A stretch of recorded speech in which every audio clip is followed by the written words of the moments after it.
அம்மா உத்தரவு வழங்கலாம். சிவாய நம. சுவாமி ஐயா திருவடி வணக்கம் ஐயா. பெண்மாமா சிவாய நம. திருச்சிற்றம்பலம். சாயான் வினை நாள்தொறும் தழுப்பவர் தாயே ஆகிய வளர்த்தனை போற்றி. தென்னாடுடைய சிவனே போற்றி. எந்நாட்டவர்க்கும் இறைவா போற்றி. காவாய் கண்கள் திரளே போற்றி. கைலை மலையானே போற்றி போற்றி. ஐயா நாடு துதிப்பாடி ஆரம்பிக்கலாம் ஐயா. சிவாய நம. திருச்சிற்றம்பலம். புலியர் போந்து பொழித்த புகழியர் போன் கடல் போற்றி. ஆடிமிசை கல்மிதப்பில் அணைந்த பிரான் அடி போற்றி. வாலி திருநாவடு வன் தொண்டர் பதம் போற்றி. ஊழிமணி திருத்தாள் போற்றி. ஊழிமணி திருவாத உறவு திருத்தாள் போற்றி. ஆடல் வல்லான் சொக்கநாதருடைய திருவருளும் அங்கற்கண்ணி மீனாட்சியுடைய திருவருளும் மாணிக்க வாசருடைய குருவருளும் ஒன்றாக சேர்த்து இந்த திருவாசக சிந்தனை அமர்வு என்ற நிலைக்களத்தை நமக்கு பரிசாக தந்திருக்கின்றது. அப்பேற்பட்ட குருவருளையும் திருவருளையும் அடியேன் மனம் மொழி மைகளினாலே வழிபாடு செய்கின்றேன். மேலும் இங்கு குழுமி இருக்கக்கூடிய அத்துணை அடியார் பெருமக்களுடைய திருவடி தாமரைகளையும் அடியேன் சென்னிமேல் சூட்டி மகிழ்கின்றேன். திருச்சிற்றம்பலம். சிவாயம் சிவாயம். சொக்கநாதர் என்பான் நித்தம் எழுந்தருளி நின்மலனே எனக்கு புத்தி மிகவும் போதித்து சித்தமயல் போக்குவார்.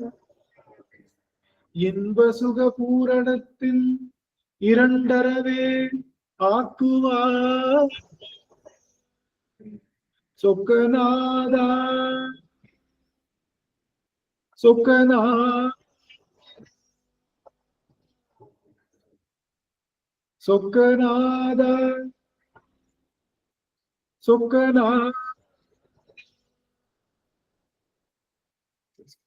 சொக்கநாதருடைய பெருங்கருணையினாலே நாம் போற்றி திருவகவல் அப்படிங்கிற அந்த பதிகத்தை தொடர்ந்து சிந்திப்பதற்கு நமக்கு திருவுருள் கூட்டியிருக்கின்றது.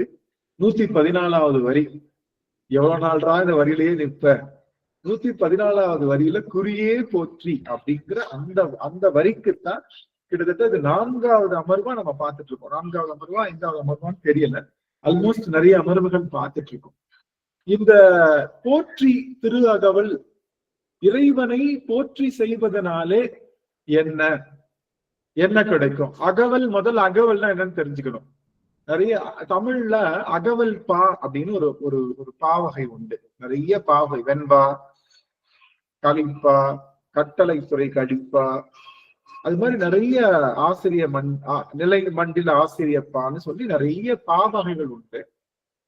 இந்த அகவல் பால மட்டும் வரிகள் கணக்கு கிடையாது. எத்தனை வரினாலும் அவருடைய ஆசிரியருடைய மனசுக்கு ஏற்ற மாதிரி போய்கிட்டே இருக்கலாம். அதுதான் அகவலுக்குரிய. அகவல்னா தமிழ் மொழியில அந்த மொழி இலக்கணத்துல அகவல்ல நீங்க மத்த எல்லாமே பாத்தீங்கன்னா 4 வரியில தான் இருக்கணும், இல்ல 6 வரியில இருக்கணும். அந்த அடி இருக்கு இல்லையா, அடி கணக்கு இருக்கு. இந்த அடி கணக்கு எதுவுமே கிடையாம அப்படியே கடகடான்னு போய்கிட்டே இருந்தா அது பேரு அகவல்னு சொல்லுவாங்க. அது பேரு அகவல். இது எல்லாமே மணிவாசகர் ஜலியா வேட்டா மணிவாசகர் மூவர் முதலிகளுக்கும் முன்னவர்னு சொல்றதுக்கு இந்த அகவல் தான் நமக்கு சொல்லப்பட்டிருக்கு. சாந்திவாதி மகிழ்ச்சி. இப்போ மணிவாசகரை இந்த மூவர் முதலிகளுக்கும் முன்னதாக, ஏன்னா இந்த அகவல் பாடுவது சங்க இலக்கிய மரபு தான். நம்ம ஞான சம்பந்தரா இருக்கட்டும், மற்ற எல்லாருமே பாத்தீங்கன்னா அவங்க 4 வரிகள் இருக்கும், இல்லாட்டி மேக்சிமம் 6 வரிகள் இருக்கும். அந்த பாடல் இலக்கணம் எல்லாம் சங்க காலத்துக்கு அப்புறம் வந்தது. நீங்க சங்க காலத்துல பழைய பாடல்கள் எல்லாமே பாத்தீங்கன்னா முழுவதுமாகவே அந்த அந்த வரி அவங்க போய்கிட்டே இருக்கும். இந்த மாதிரி அவங்களுடைய மைண்ட் எப்ப ஸ்டாப் பண்ணுதோ அப்ப நிறுத்துவாங்க. அப்படி நிறுத்துறதுக்கு பேரு. அதனால நம்மளுடைய சுவாமி மூவர் முதலைகளுக்கு முன்னவர் அப்படின்னு ஒரு சின்ன பேச்சு பேசப்படும். இன்னொன்னு, மூவர் முதலைகளுக்கு இவர் முன்னவர் அப்படிங்கறனால இன்னொன்னு சொல்லணும்னா, ஆலவாய் அப்படிங்கிற வார்த்தையை அவர் பயன்படுத்தவே இல்லை. மதுரை அப்படிங்கிற வார்த்தையை தான் பயன்படுத்த. நம்மளுடைய மணிவாசகர் தன்னுடைய மொத்த நூல்லையும் மதுரை அப்படிங்கிற வார்த்தையை பயன்படுத்துறா தவிர ஆலவாய் அப்படிங்கிற வார்த்தையை பயன்படுத்த. ஆலவாய் அப்படிங்கிறது ஞான சம்பந்தம். அதாவது நம்ம பிற்காலத்துல அதுக்கு ஆலவாய், கோவிலுக்கு பேரு ஆலவாய், ஊருக்கு பேரு மதுரை அப்படின்னு. அதனால இந்த கணக்கெல்லாம் வச்சு நம்ம சுவாமி மூவர் முதல்களுக்கு முற்பட்டவர்னு சொல்றாங்க. நமக்கு என்ன, மூவர் முதல்களுக்கு முற்பட்டவரா இருந்தா என்ன, பிற்பட்டவர். சரி, நான் என்ன சொல்றேன், நேற்று பிறந்த குழந்தை, 3 வயசு குழந்தை, நம்ம அதாவது 2025 இப்ப 2025 நடக்குதா, 2020 ஒரு குழந்தை பிறந்திருக்கு. அது அழகான தமிழ்ல சூப்பரா பாடுது, பெருமான அவ்வளவு ரசிச்சு பாடுது. அந்த குழந்தை வாயில வர்ற வார்த்தையெல்லாம் ரொம்ப அற்புதமான வரிகளா இருந்தா அதையும் ஏத்துக்கிறதுக்கு நம்ம சைவம் ரெடியா இருக்கு. முன்னாடி இருக்காங்க, பின்னாடி இருக்காங்க, இது ரொம்ப பழமையானது அப்படின்னு சொன்னாதான் அதுக்கு மரியாதை அப்படின்லாம் சைவத்துல கிடையாது. இப்ப முன்னை பழம்பொருக்கும் முன்னை பழம்பொருளை பின்னை புதுமைக்கும் பெயர்த்தும் அப்பெற்றியனை உன்னை பிரானாக கொண்டோம் அப்படின்னு சொல்லுகின்ற பெருமான் புதுமைக்கு புதுமையா இருப்பான், பழமைக்கு பழமையா இருப்பான். அதனால சைவத்தை பொறுத்த வரைக்கும் ரொம்ப பழசா, நீங்க பாத்தீங்கன்னா நிறைய பேர் ரொம்ப பழமையா இருந்தாதான் ஒத்துக்குவாங்க. அப்படிலாம் கிடையாது. சைவத்தை பொறுத்த வரைக்கும் உண்மையா இருக்கா, அது யார் சொன்னாலும் ஒத்துக்கக்கூடிய ஆற்றல் உடையது சைவம். அதனாலதான் எப்பொருள் யார் யார் வாய் கேட்பினும் அப்பொருள் மெய்ப்பொருள் காண்பது. வயசானவங்க சொல்லிட்டாங்க சரின்னு கேட்க வேணாம், குழந்தை சொல்லிருச்சு அது தப்புன்னு சொல்ல வேண்டாம். யார் என்ன சொன்னாலும் அதை கேட்கக்கூடிய ஆற்றல் உடையது நம்மளுடைய சைவம். ஆனா அவர்கள் சொல்லுகின்ற விஷயம் 4 விஷயத்துக்கு மாறக்கூடாது. 1, வேதத்துக்கு புறம்பா இருக்கக்கூடாது. 2, ஆகமத்துக்கு நம்மளுடைய சாத்திரங்களுக்கு புறம்பா இருக்கக்கூடாது. 3, சிவத்துக்கு புறம்பா இருக்கவே கூடாது. 4வது, சிவ அத்துவித கொள்கையில சுத்தாத்வித கொள்கையுடையதாக இருக்க வேண்டும். இந்த 4 விஷயத்தை இருக்குதான்னு பார்த்துக்கிட்டு அந்த கொள்கையை நம்ம எடுத்துக்கணும். யார் பாடினாலும் நம்ம எடுக்கிறது கிடையாது. இந்த 4 கொள்கைகளும் இருக்கணும். இந்த 4 கொள்கைகளும், இது நான் பேசினாலும் சரி, நீங்க எங்க கேட்டாலும் சரி, நீங்க மனசுல வச்சுக்க வேண்டிய கேட்டலாக்னு சொல்லுவாங்கல்ல, இதெல்லாம் இருக்கா இல்லையான்னு டிக் அடிச்சுட்டே வருவோம்ல, ஒரு கையில ஒரு செக்லிஸ்ட் வச்சு டிக் அடிப்போம்ல, செக்லிஸ்ட் நீங்க வச்சு டிக் அடிக்க வேண்டிய விஷயம் 4. 1, வேதத்துக்கு புறம்பா சொல்லக்கூடாது. 2வது, ஆகமத்துக்கு புறம்பா. ஆகமம் என்பது சாத்திரங்கள் தான், நம்ம சாத்திரங்கள்.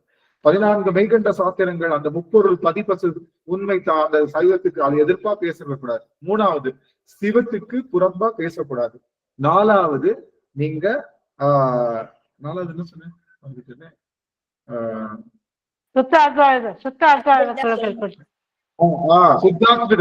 சுத்தாத்வித கொள்கையில நாம் அதை பார்த்துக்கணும். அதுதான் இந்த 4 விஷயங்கள். நீங்க கேட்கலாம், ஏண்டா சிவபெருமானை பத்தி பேசக்கூடாது, புறம்பா பேசக்கூடாதுன்னா முன்னாடி சொல்லணும், அது என்ன 3வதா போடுற அப்படின்னு நீங்க கேட்கலாம்ல.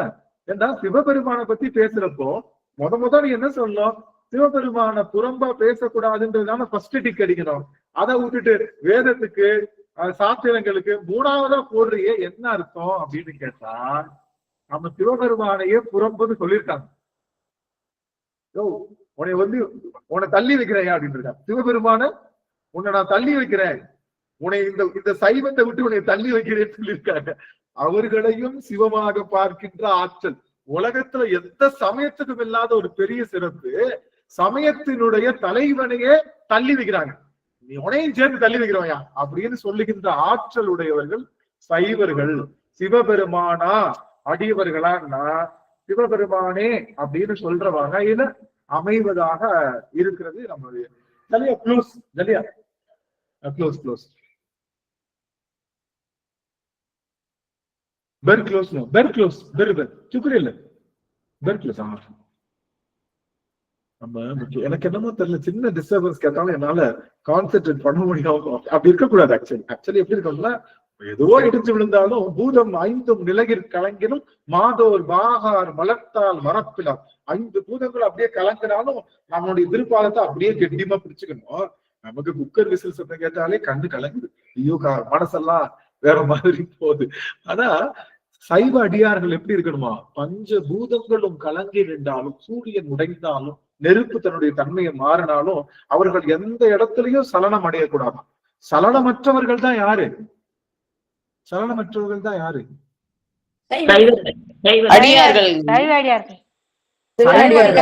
சைவர்கள். சைவம் என்பது அசைவு அப்படிங்கிற வார்த்தையில வந்தது. அசைவுனா சலனம், சிறிய சேஞ்சஸ், மைனூட் சேஞ்ச். அப்ப அது கூட இல்லாதவங்க. அப்ப சலனம் உள்ளேயும் இருக்கக்கூடாது, வெளியே இருக்கக்கூடாது. சலனம் அப்படியே ரொம்ப அப்படியே ப்ராப்பரா இருக்கணும். அதுதான் சலனமற்றவர்கள் தான் அடியவர்கள். நம்மளால டிங்கிட்டு சத்தம் கேட்டாலே அப்படியே கவனம் செதறதுன்னா எங்கேயோ நம்மளுடைய சைவ குறைபாடு தான் இருக்குன்னு அர்த்தம். அதனால அடியார் கிட்ட கூட குறைபாடு இருக்கு, அடியவர்கள் அதை பொறுத்தணும். ஏன்னா அடியார் கிட்ட சொல்லும் போது எனக்கு ஒரு ஸ்டேட்ல இது பண்ணா இதுதான் பயங்கர டிஸ்டர்ப் ஆச்சு. அப்போ நல்லா கவனிச்சுக்கோங்க, ஆகம விதிகளை, சாத்திரங்களை, பதிபசு பாசத்தை ஏத்துக்கிட்டவங்களா இருக்கணும், வேதத்தை ஏத்துக்கிட்டவங்களா இருக்கணும், சிவபெருமான ஏத்துக்கிட்டவங்களா இருக்கணும். அத்துவிதம் சைவத்திலேயே பல வகை உண்டு இல்ல? சைவத்திலேயே என்ன உண்டு? பல வகைகள் உண்டு.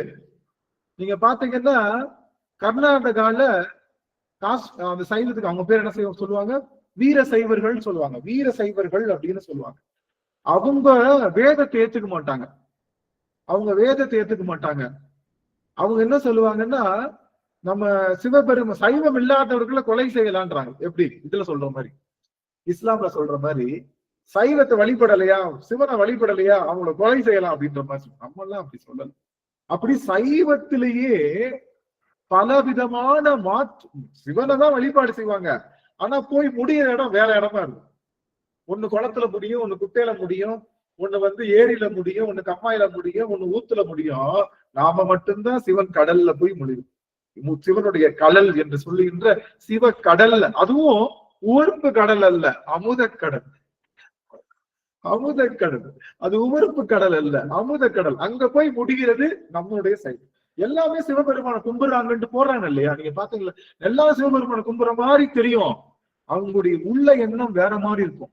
நீங்க பாக்குறீங்களா? அவங்க உள்ளுக்குள்ள அவங்க சிவனை தான் வழிபாடு செய்வாங்க. ஆனா அவங்களுக்கு இந்த விஷயத்துல அடியார்களை வணங்க மாட்டேன் அப்படின்னு ஒரு சிவனடியார்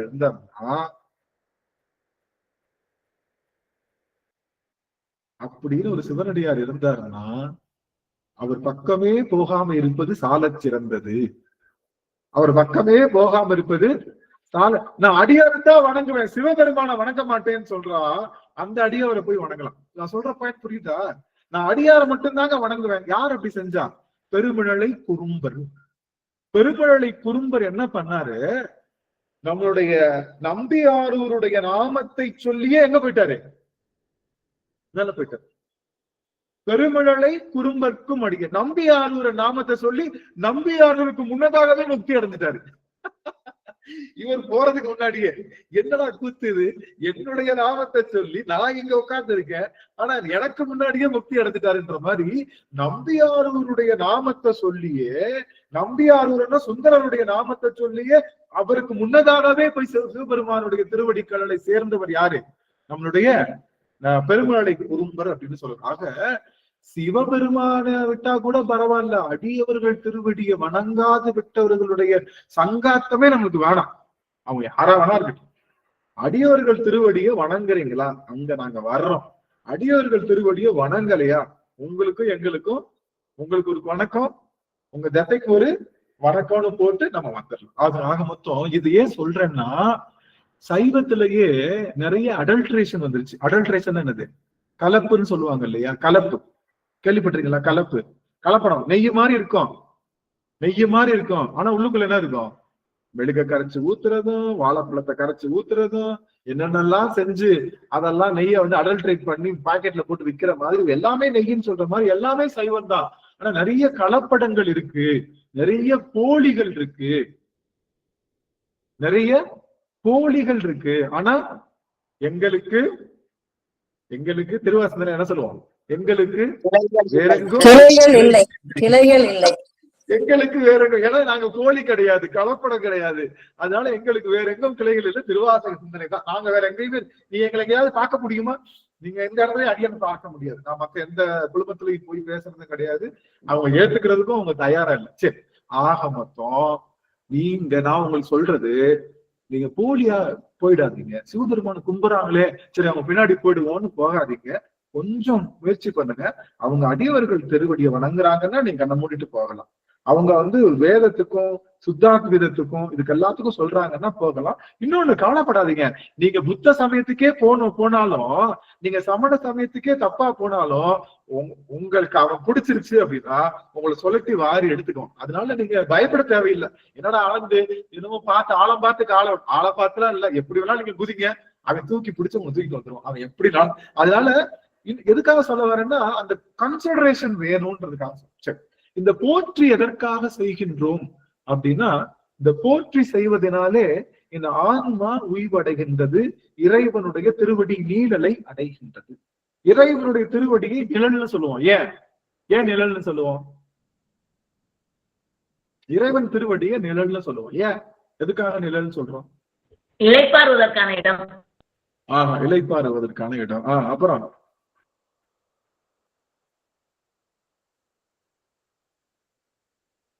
என்னாச்சு? இன்னைக்கு என்ன அடியவர்கள் பேசுறதுக்கு பயப்படுறாங்க போல.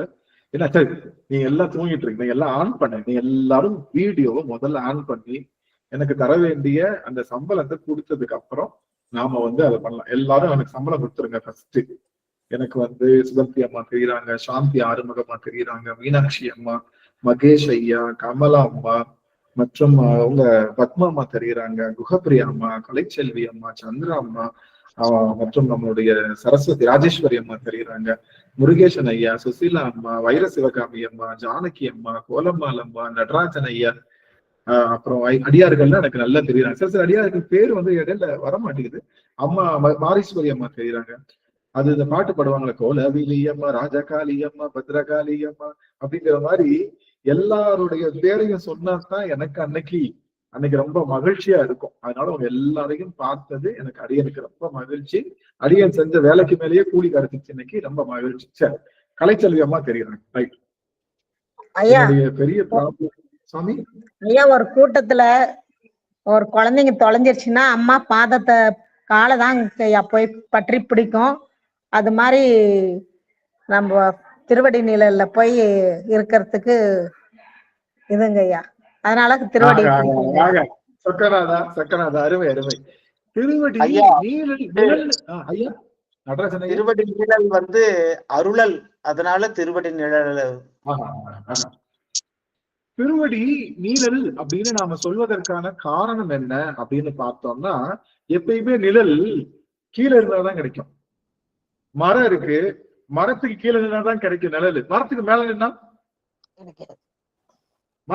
நின்னா கிடைக்கும், சூடுதான் கிடைக்கும். அது போல சிவபெருமானுடைய திருவடி உயர்ந்தும் நாம தாழ்ந்தும் இருப்பதுதான் அந்த நிலையே முக்தி. எனக்கு சிவபெருமான், நானும் சிவபெருமான் ஒண்ணுதானே, நான் சித்தமலம் அறிவிக்கு சிவமாக்கி இணையாண்ட நானும் சிவனும் ஒண்ணுதானே அப்படின்னு நினைச்சா அது என்னது? அந்த நினைப்பே முக்தி இல்லை, அவனுக்கு கீழே தான் இருக்கும். அப்படின்றனால எப்பொழுதுமே கீழ் இருப்பது அப்படின்னு சொல்லுகின்ற வார்த்தை. இந்த ஆன்மா எல்லா காலத்திலையும் சிவபெருமானுடைய திருவடி கீழே தான் இருக்கும். அதனாலதான் நிழல் இருக்கு. இந்த ஆன்மா இதுல வந்துருச்சு, முக்தி அடைஞ்சிருச்சுன்னா சிவபெருமான் மாதிரி.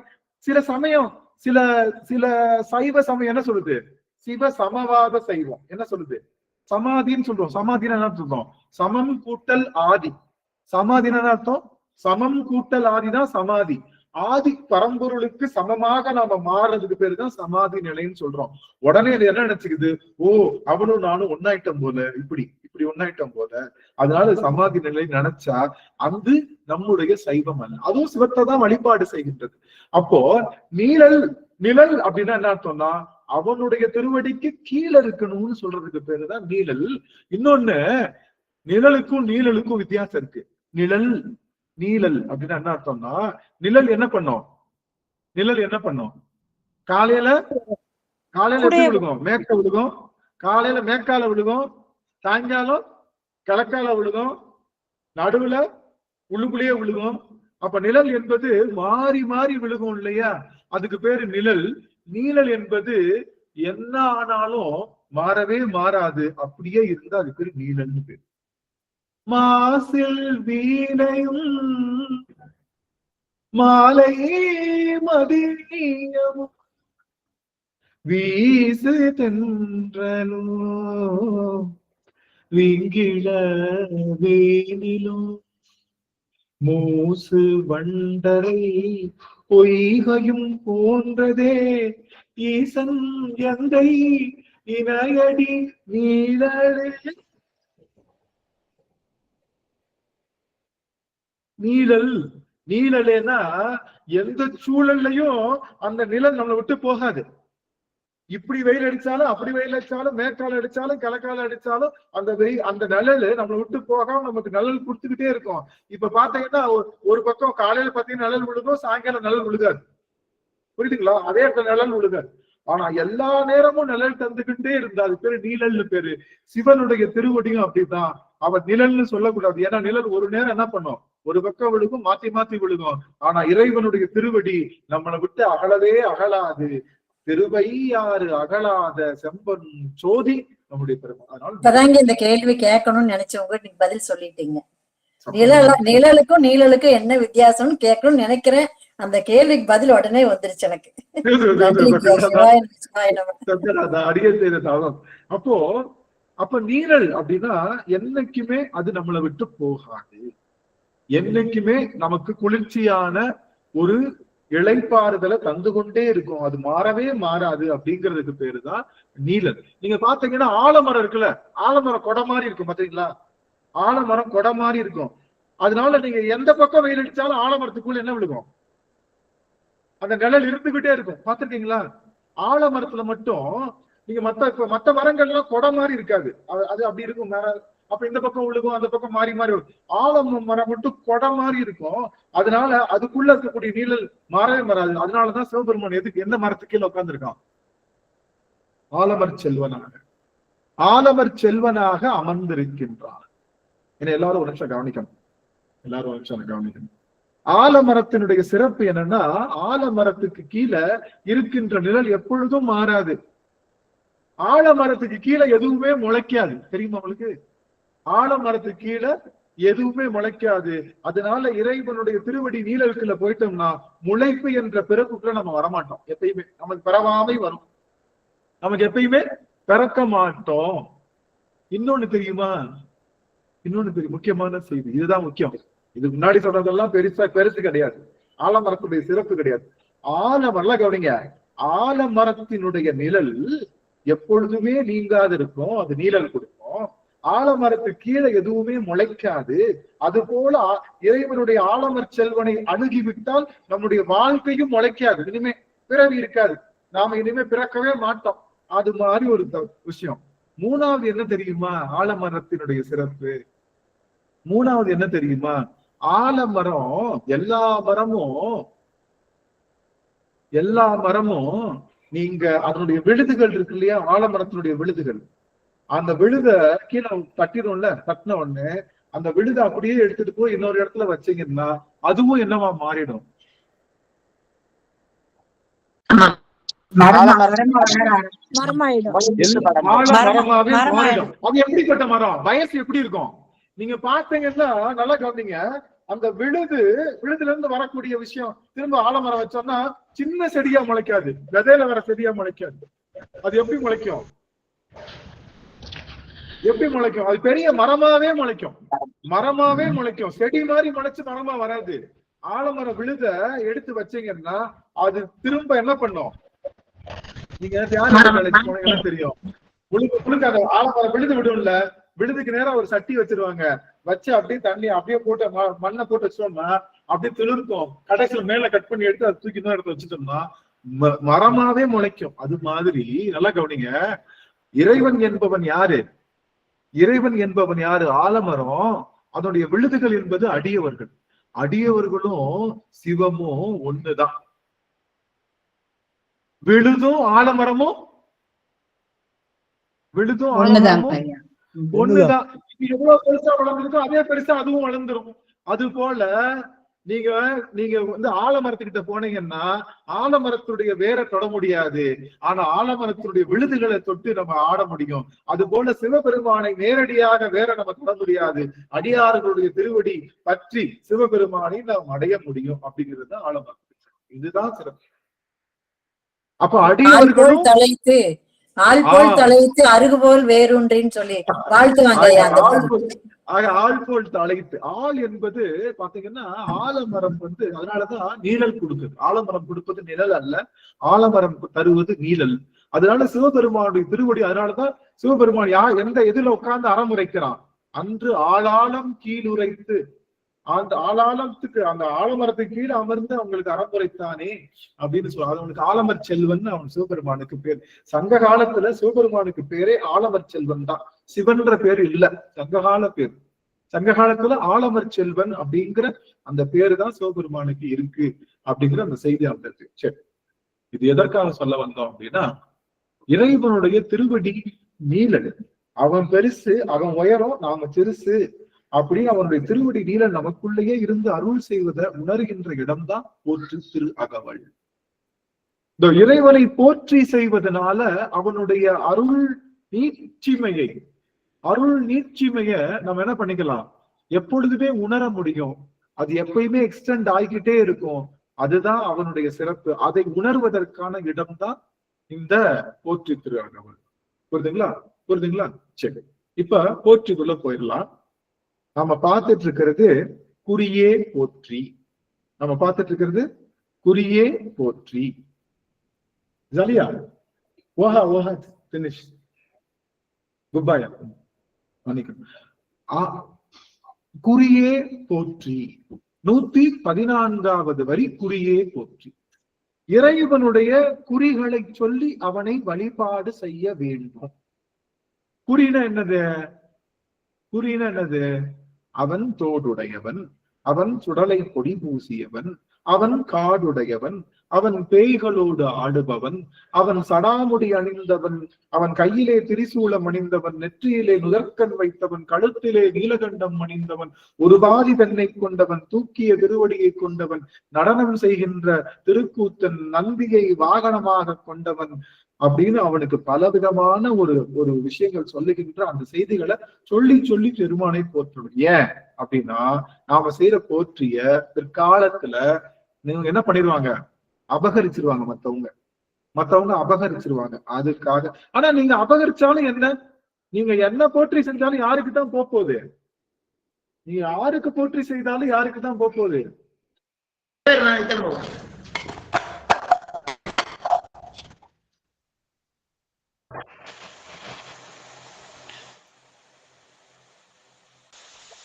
நீங்க என்ன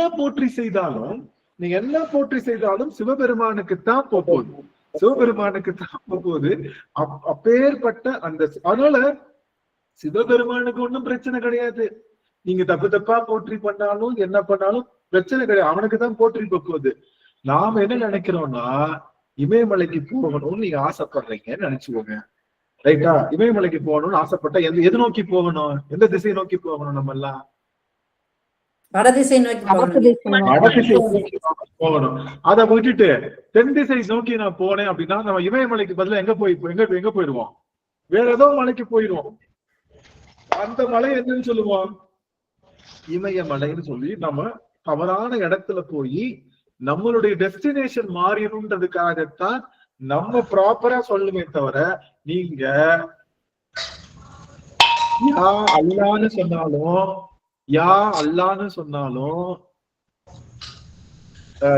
இயேசுவேன்னு சொன்னாலும் புத்தரேன்னு சொன்னாலும் என்ன சொன்னாலும் அதனுடைய வாழ்த்து சிவபெருமானுக்குத்தான் போய் சேரும். அவன் தான் இறைவன், அவனுக்குத்தான் போய் சேரும். ஆனா அந்த கொள்கைக்குள்ள மாட்டிட்டு நீங்க என்ன பண்ண முடியாது, வெளியில வர முடியாது.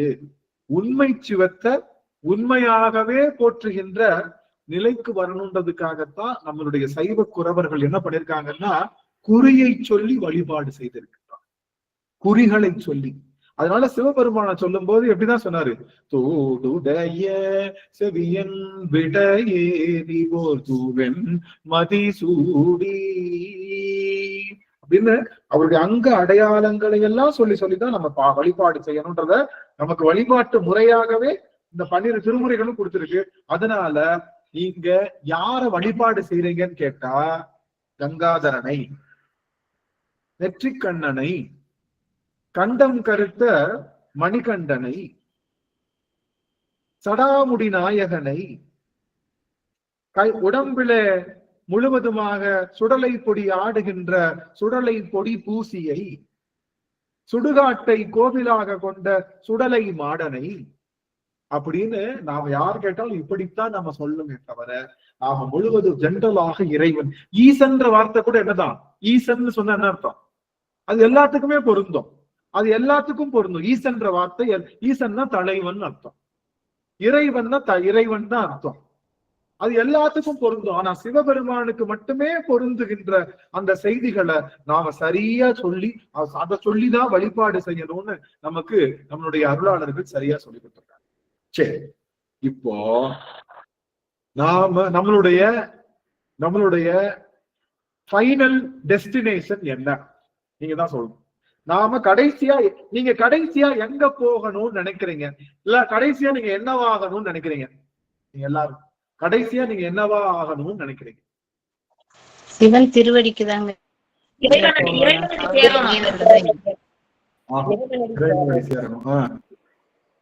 இறைவனடி சேரணும். சரி, எல்லாரும் கொஞ்சம் ஆன் பண்ணிக்கலாம், வாய்ப்பு இருக்கிற அடியார்கள். ஒரு நிமிஷம் மட்டும். அடியார் சாமி, அடியார் வேற அடிகளார் வேற, மணிகன். அடிகள் அப்படின்னா தலைவன் அர்த்தம், அடியார்னா தொண்டன் அர்த்தம். புரியுதுங்களா? அடிகள் அர்த்தம், அடிகள் அப்படின்னா தலைவன், அடியார் அப்படின்னா தொண்டன், அடிகளார் அப்படின்னா தலைவன் ஆகுறதுன்னு அர்த்தம். புரியுதுங்களா? நான் சந்திராம்பா, அடிகள் அப்படின்னா அடிகளார் அப்படின்னா தலைவனுக்கு அடிகள்னு பேரு. அதனாலதான் காந்தி அடிகள், தலைவன், அடிகள்னா தலைவன், அடியார்னா தொண்டன், அருமை, அடியார்னா தொண்டன். அதனால அடிகளார் அப்படின்னா தலைவனாக ஆகுவதுன்னு அர்த்தம். நான் உங்களுக்கு கரெக்ட் பண்ணணும் இல்லையா, ஏன்னா அது தவறா நினைச்சுக்குவாங்க. நீங்க சொல்லும் போது அதுக்கான வார்த்தைகளை நான் சரி பண்ணணும் இல்லையா. அதனால அடிகளார் அப்படின்னா தலைவன் ஆகுது, அடியாராவது என்பதுதான் தொண்டனாகுது. சரி, இப்போ நம்ம எல்லாரும் இதை கவனிங்களேன். எல்லாரும் எங்க இருந்தாலும் விழா கமிட்டியாளர்கள் அழைக்கின்றார்கள், எங்க இருந்தாலும் எல்லாரும் வரணும். ஒரு 2 நிமிஷம் மட்டும் வந்துட்டு போயிடலாம். உங்களுக்கு ஒரு முக்கியமான செய்தி சொல்வதற்கு அடிக்கடி காத்துருங்க. எல்லாரும் வீடியோ ஆன் பண்ணிக்கலாம், என்ன வேலை பார்த்தாலும் அப்படியே வீடியோ ஆன் பண்ணி நீங்க எல்லாரும் இங்க கலந்துருக்கலாம். முக்கியமான செய்தி கவனிங்களேன். இப்போ ஒரு குழந்தை ஸ்கூல்ல படிக்குது, அந்த குழந்தைகிட்ட போய் என்ன ஆகணும், மீனாட்சி அம்மா மியூட் பண்ணிக்குது. என்ன உங்களுக்கு கண்டிப்பா இது சொல்றப்ப நீங்க சொல்லலாம். நீங்க குழந்தை என்ன ஆகணும் அப்படின்னு கேட்டா இந்த குழந்தை என்ன சொல்லும்? என்ன ஆகணும் அப்படின்னு கேட்டா, ஸ்கூல்ல படிக்குது, என்ன ஆகணும்னு கேட்டா என்ன சொல்லும்? டாக்டர், இன்ஜினியரிங், ஆகணும். நல்லா கவனிங்க, முக்கியமா கவனிங்க. அந்த குழந்தைக்கு என்ன நினைப்பு இருக்கும் தெரியுமா? அந்த குழந்தைக்கு என்ன நினைப்பு இருக்கும் தெரியுமா? நாம டாக்டரோ இன்ஜினியரோ இல்ல பெரிய சயின்டிஸ்டோ அப்துல் கலாமோ ஆகணும்னு நினைப்பு இருக்கும். ஆனா சொல்லித்தர வாத்தியாருக்கு என்ன நினைப்பு இருக்கும்? சொல்லித்தர வாத்தியாருக்கு என்ன நினைப்பு இருக்கும்? குழந்தைக்கு நினைப்பு இருக்கும், நான் அதாயிருவேன், இதாயிருவேன், அப்படியாயிருவேன், பெரிய ஆளாயிருவேன், அப்படியே அங்க போயிருவேன், இங்க போயிருவேன்னு சொல்லும். வாத்தியாருக்கு என்ன நினைப்பு இருக்கும்னா, இந்த குழந்தை அட்லீஸ்ட் பாஸ் ஆகுது ஆயிடும்னு நினைப்பேன். எல்லாரும் பாஸ் ஆயிடும். வாத்தியாருக்கு என்ன நினைப்பு தெரியுமா? வாத்தியாருக்கு, அம்மா நாங்க சுகத்தி அம்மா காணா, நாங்கெல்லாம் ஒரு குரூப், நமக்கெல்லாம் என்ன இருக்கும்? 100% குமாராணி அம்மா எல்லாத்துக்கும் என்ன சொல்லணும்? நமக்கெல்லாம் என்ன, அது பெரிய ஆள் ஆகுது ஆகல, 100% பாஸ் பர்சன்டேஜ் கொடுக்கணும். அதுதான் வாத்தியாருக்கு வேலை. வாத்தியாருக்கு ஜஸ்ட் பாஸ் ஆனா போதும், அதுக்கப்புறம் அது திறமையை வச்சு வந்துக்குதுன்னு சொல்லுவது மாதிரி. எல்லாரும் கவனிக்கல, பாஸ் ஆகுறது ஒரு நிலை, பாஸ் ஆனதுக்கு அப்புறம் நிறைய மார்க் வாங்குறது ஒரு நிலை, மார்க் வாங்கினதுக்கு அப்புறம் ரேங்க் வாங்குறது ஒரு நிலை. கவனிங்களா? புரிஞ்சுதுங்களா? பாஸ் ஆகணும் முதல்ல, பாஸ் ஆனதுக்கு அப்புறம் என்ன பண்ணணும்? நிறைய மார்க் வாங்கணும். மார்க் வாங்கினதுக்கு அப்புறம் ரேங்க் வாங்கணும், அதானே? ஆனா பாஸ் ஆகணும் என்ன தெரியுமா? சைவத்தை பொறுத்த வரைக்கும் பாஸ் ஆகணும் என்ன தெரியுமா? நாம முதல்ல நரகத்துக்கு போகாம இருக்கிறதுக்கு தான் பாஸ். என்ன பண்றோமோ இல்லையோ, சிவபெருமான் திருவடிக்கு போறோமோ இல்லையோ, நரகத்துக்கு போகாம இருக்கணும் முதல்ல. ஆமாவா இல்லையா? நரகத்துக்கு போயிடக்கூடாது. என்னத்தையோ பண்ணி என்ன பண்ணக்கூடாது, என்னத்தையோ பண்ணி கடைசியில இந்த பிள்ளை நல்லா படிச்சுட்டே இருக்கும், நைட்டு பூரா நல்லா படிக்கும், நல்லா கவனிங்க, சூப்பரா படிக்கும், எக்ஸாம் அன்னைக்கு நல்லா தூங்கி காலையில 10 மணிக்கு வந்துடும், எக்ஸாமுக்கே போக முடியாது, ஃபெயில் ஆயிடுச்சா? அதனால வாத்தியாருக்கு என்ன தெரியுமா? வாத்தியாருடைய நிலப்பு என்ன தெரியுமா? எல்லாரும் வந்து எக்ஸாம் எழுதி மினிமம் பாஸ் ஆயிடணும். அது மாதிரி குருநாதருக்கு என்ன தெரியுமா? இது நரகத்துக்கு முதல்ல போகாம இருக்கு.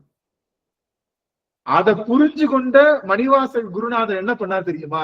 இந்த திருவாசகத்தை நீ படிச்சேன்னு வச்சுக்கேன், இந்த திருவாசகத்தை நீ படிச்சேன்னா உன்னுடைய 3-7 சுற்றங்கள், 3-7 21 சுற்றங்கள் என்ன ஆகாது, எங்க போகாது, நரகத்துக்கு போகவே போகாது. உன் அம்மா வழியும் உன்னுடைய வழியும். இப்ப என்ன நான் இருக்கேன்னு வச்சுக்கோங்களேன், என்னுடைய சந்ததி 7 பேரு, எங்க அப்பாவோட சந்ததி 7 பேரு, எங்க அம்மாவோட சந்ததி 7 பேரு. இந்த 21 சந்ததியும் எங்க போகாது, நரகத்துக்கு போகாது. மினிமம் பாஸ் மார்க் வாங்கியாச்சு. திருவாசகத்தை படிச்சாலே மினிமம் பாஸ். நல்லா கவனிங்க, படிக்கிறதுனா திருவள்ளுவர் சொன்ன படிப்பு. சும்மா நானும் படிச்சேன், எங்க வீட்டுக்காரரும் போறாரு கச்சேரிக்குன்ற மாதிரி நான் பெசாட்டுக்கு திருவாசக ராகம் போட்டு பாடி ஆஹா கற்க கசடர கற்றவை கற்றபின் நிற்க அதற்கு அதுக்கு பேர் தான் படிக்கிறது. கவனிங்க, எல்லாரும் கவனிங்க, பாருங்களேன், அதுக்கு பேரு தான் படிக்கிறது. அப்படி படிச்சவங்களுக்கு தான் சாமி என்ன சொல்லிருக்காரு? மூவேல் சுற்றம் முரண் நரகு இடை வாராமே. அவங்களுக்குத்தான் நரகம் வராது. சும்மா மேம்போக்க நான் கொடுத்துட்டாங்க, கையில யாரோ கொடுத்துட்டாங்க கட கட கடன்னு வாசி சொல்லிய பாட்டின் பொருள் உணர்ந்து சொல்லுவார். ஐயோ சிலவங்க இப்படி நினைச்சுக்காங்க, ஐயோ எனக்கு படிச்சா புரியலையே அதனால நான் நரகத்துக்கு, அப்படிலாம் கிடையாது. பொருள்னா என்ன அர்த்தம்? இந்த திருவாசகத்துக்கு பொருள் என்ன சாமி? திருவாசகத்துக்கு என்ன பொருள்? திருவாசகத்துக்கு என்ன பொருள்?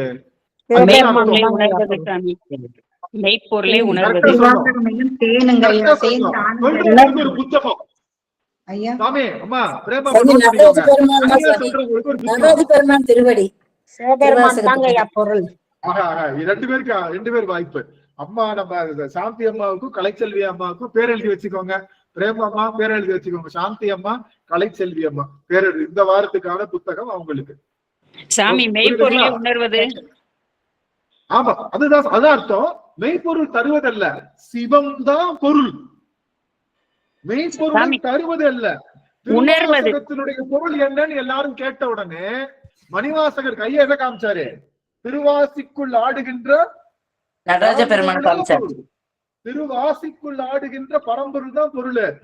திருவாசகத்துக்கான பொருள் இது. உள்ள நம்ம படிக்கிற வார்த்தைக்கு அர்த்தம் இல்ல, சிவபெருமான் தான் பொருள். ஆஹா, சிவபெருமான் தான் பொருள். திருவாசத்துக்கு பொருள் என்னன்னு கேட்டா என்ன சொல்லலாம்? என்ன சிவபெருமான் தான் பொருள். சிவபெருமான் சொல்லணும். சொல்லிய பாட்டின் பொருள் என்னன்னா இந்த வார்த்தைக்கு அர்த்தம் பிடிச்சு போறது இல்ல. புரியுதுங்களா? வார்த்தைக்கு அர்த்தம் கண்டுபிடிச்சுக்கிட்டு இருக்குது இல்ல, சிவபெருமான தெரிஞ்சுக்கிறது. அதுதான் இந்த வார்த்தைக்கு பொருள் தெரிஞ்சாதான் பொருள் தெரியாட்டி என்ன. திருவாசகம் புரியல வருத்தப்படாதீங்க, சிவபெருமான் புரிஞ்சுதுன்னா திருவாசகம் புரிஞ்சிருச்சுன்னு அர்த்தம். ஆனா சிவபெருமான் எப்படிப்பட்டவன்? உலகெல்லாம் உணர்ந்து ஓதற்கு அறியவன், நிலவுலாவிய நீர்மலி வேணியன், அழகில் சோதியன் அம்பலத்தாடுவான், மலர் சிலம்படி வாழ்த்தி வணங்குவார், மலர் சிலம்படி வாத்தி வணங்குவார். உலகெல்லாம் உணர்ந்தாலும் ஓதற்கு அறியவன். ஆனா அவன் என்ன பண்ணுவான்? அன்பெனும் மலையில் அன்பெனும் பிடியில் அகப்படும் மலையே. அகப்படும் மலை. அவன் அன்பு ஒண்ணுக்குத்தான் அகப்படுவான். அன்பு நிறைவதுதான் திருவாசகத்தினுடைய பொருள் நிறைவது. புரியுதுங்களா? திருவாசகத்துடைய பொருள் நிறைவது ஒண்ணும் கிடையாது. என்கிட்ட அன்பு நிறைஞ்சிருக்குன்னா 51 பதிகம் படிச்சிருக்கேன்னா 51 நாளைக்காவது அன்பு குறையாம இருக்கணும்.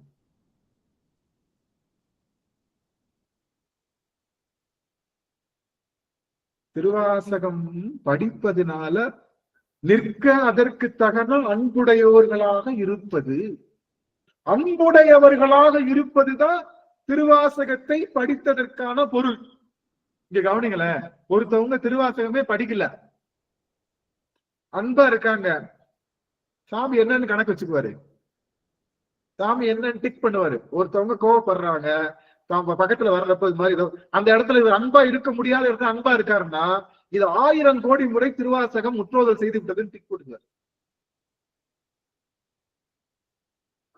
ஒரு இடத்துல நம்ம கோவப்பட வேண்டிய சூழல், நல்லா கவனிங்க, ஒரு இடத்துல நம்ம கோவப்பட வேண்டிய சூழல், அந்த இடத்துல கோவத்தை விடுத்து சரி விடுங்கப்பா, அவங்களுக்கு தெரிஞ்சது அவங்க பேசிட்டு போறாங்க, ஒன்னும் பிரச்சனை இல்லை, நான் சின்னவனாவே ஆயிட்டு போறேன், நீங்களே பெரியவங்க ஆயிக்கோங்க, ஒன்னும் பிரச்சனை இல்லை, நான் அந்த இடத்துல அன்பா நின்னுக்கிறேன் அப்படின்னு நீங்க நின்னீங்கன்னா சாமி பாப்பாரு. உன் தத்துவம் தவறென்று சொல்லவும் அவ்வையின் தமிழுக்கு உரிமை உண்டு அப்படின்னு சொல்லணும். எல்லா சாமியும் டிங்கு டிங்குன்னு திரும்பி பார்க்கும்ல, எல்லா சாமியும் டிங்கு டிங்குன்னு திரும்பி பார்க்கும்ல. அந்த மாதிரி நாம ஒரு ரொம்ப கஷ்டமான சமயத்துல ஒரு ஒரு கடினமான சூழல்ல அன்பு செஞ்சோம்னா எல்லா தேவர்களும் டிங் டிங்குன்னு திரும்பி பார்ப்பாங்க. எல்லாரும் என்னடா இது, இவனுக்கு எந்த சூழல்லையும் அன்பு மாறாம இருக்கானே, ஒருவேளை இவன் இந்திரனா வந்துருவானோ, ஒருவேளை இவன் பிரம்மனா வந்துருவானோ, ஒருவேளை இவன் திருமாலா வந்துருவானோ, சிவமா வந்துருவானோன்னு பயந்து எல்லா தேவர்களும் பார்ப்பாங்களாம். நீங்க அன்பு செய்ய வேண்டிய இடத்துல அன்பு செய்யும் போது, அதனால அன்பு செய்ய விடாம இருக்கிறதுக்காக என்ன பண்ணுவாரு? காமம், குரோதம், லோபம், மோகம், மதம், மாச்சரியம் என்ற 6 நோய்களையும் நமக்கு பரப்புவாங்களாம். அந்த 6 நோய்களை பரப்புறப்போ 6 முகத்தை வச்சு தடுப்பாங்க. 6 முக கடவுள். என் பிள்ளை என்ன பண்ணுது, என் பிள்ளை இப்பதான் நல்லா வந்துட்டு இருக்கு, பிடிக்கலையாடா அவங்களுக்கு, என் பிள்ளைய நான் காப்பாத்துறேன் பாருன்னு 6 முகத்தை வச்சு தடுத்து நம்மளை அன்பு மிக்கவனாவே நிக்க வைக்கக்கூடிய ஆற்றலை தருகின்ற குருநாதன் நம்முடைய முருகப்பெருமான் தான், அந்த குகன் தான். அப்போ நல்லா கவனிங்க, நாம கோபப்பட வேண்டிய இடத்துல, நாம வருத்தப்பட வேண்டிய இடத்துல, நாம துன்பப்பட வேண்டிய இடத்துல நாம அன்போடு நின்றோமானால் 12 திருமுறைகளையும் 12,000 கோடி முறை முற்றோதல் செய்ததற்கு சமம். ஒரு தடவை இருந்தா சப்போஸ் 2வது தடவை இருந்தா என்ன அர்த்தம்? என்ன அர்த்தம்? கரெக்டா சொல்லுங்க யாராச்சும். 2வது தடவை இருந்தா அதே மாதிரி 2 கோடி. யாரோ கரெக்டா சொன்னாங்க. 2 கோடி. 24,000 கோடி. முதல்ல சொன்னா 12,000 கோடி, 2வது சொன்னா 24,000 கோடி. இதுதான் திருமுறை நமக்கு தருகின்ற பாடம். திருமுறை படிப்பதனால நாம இந்த நிலைமையில இருக்கணும். எந்த துன்பச் சூழல்லையும் இறைவனுடைய திருவடியை மறக்க கூடாது, அன்போட நடந்துக்கணும்னு சொல்லுகின்ற அந்த நிலைதான், அதுதான் சொல்லிக் கொடுக்குது திருமுறை.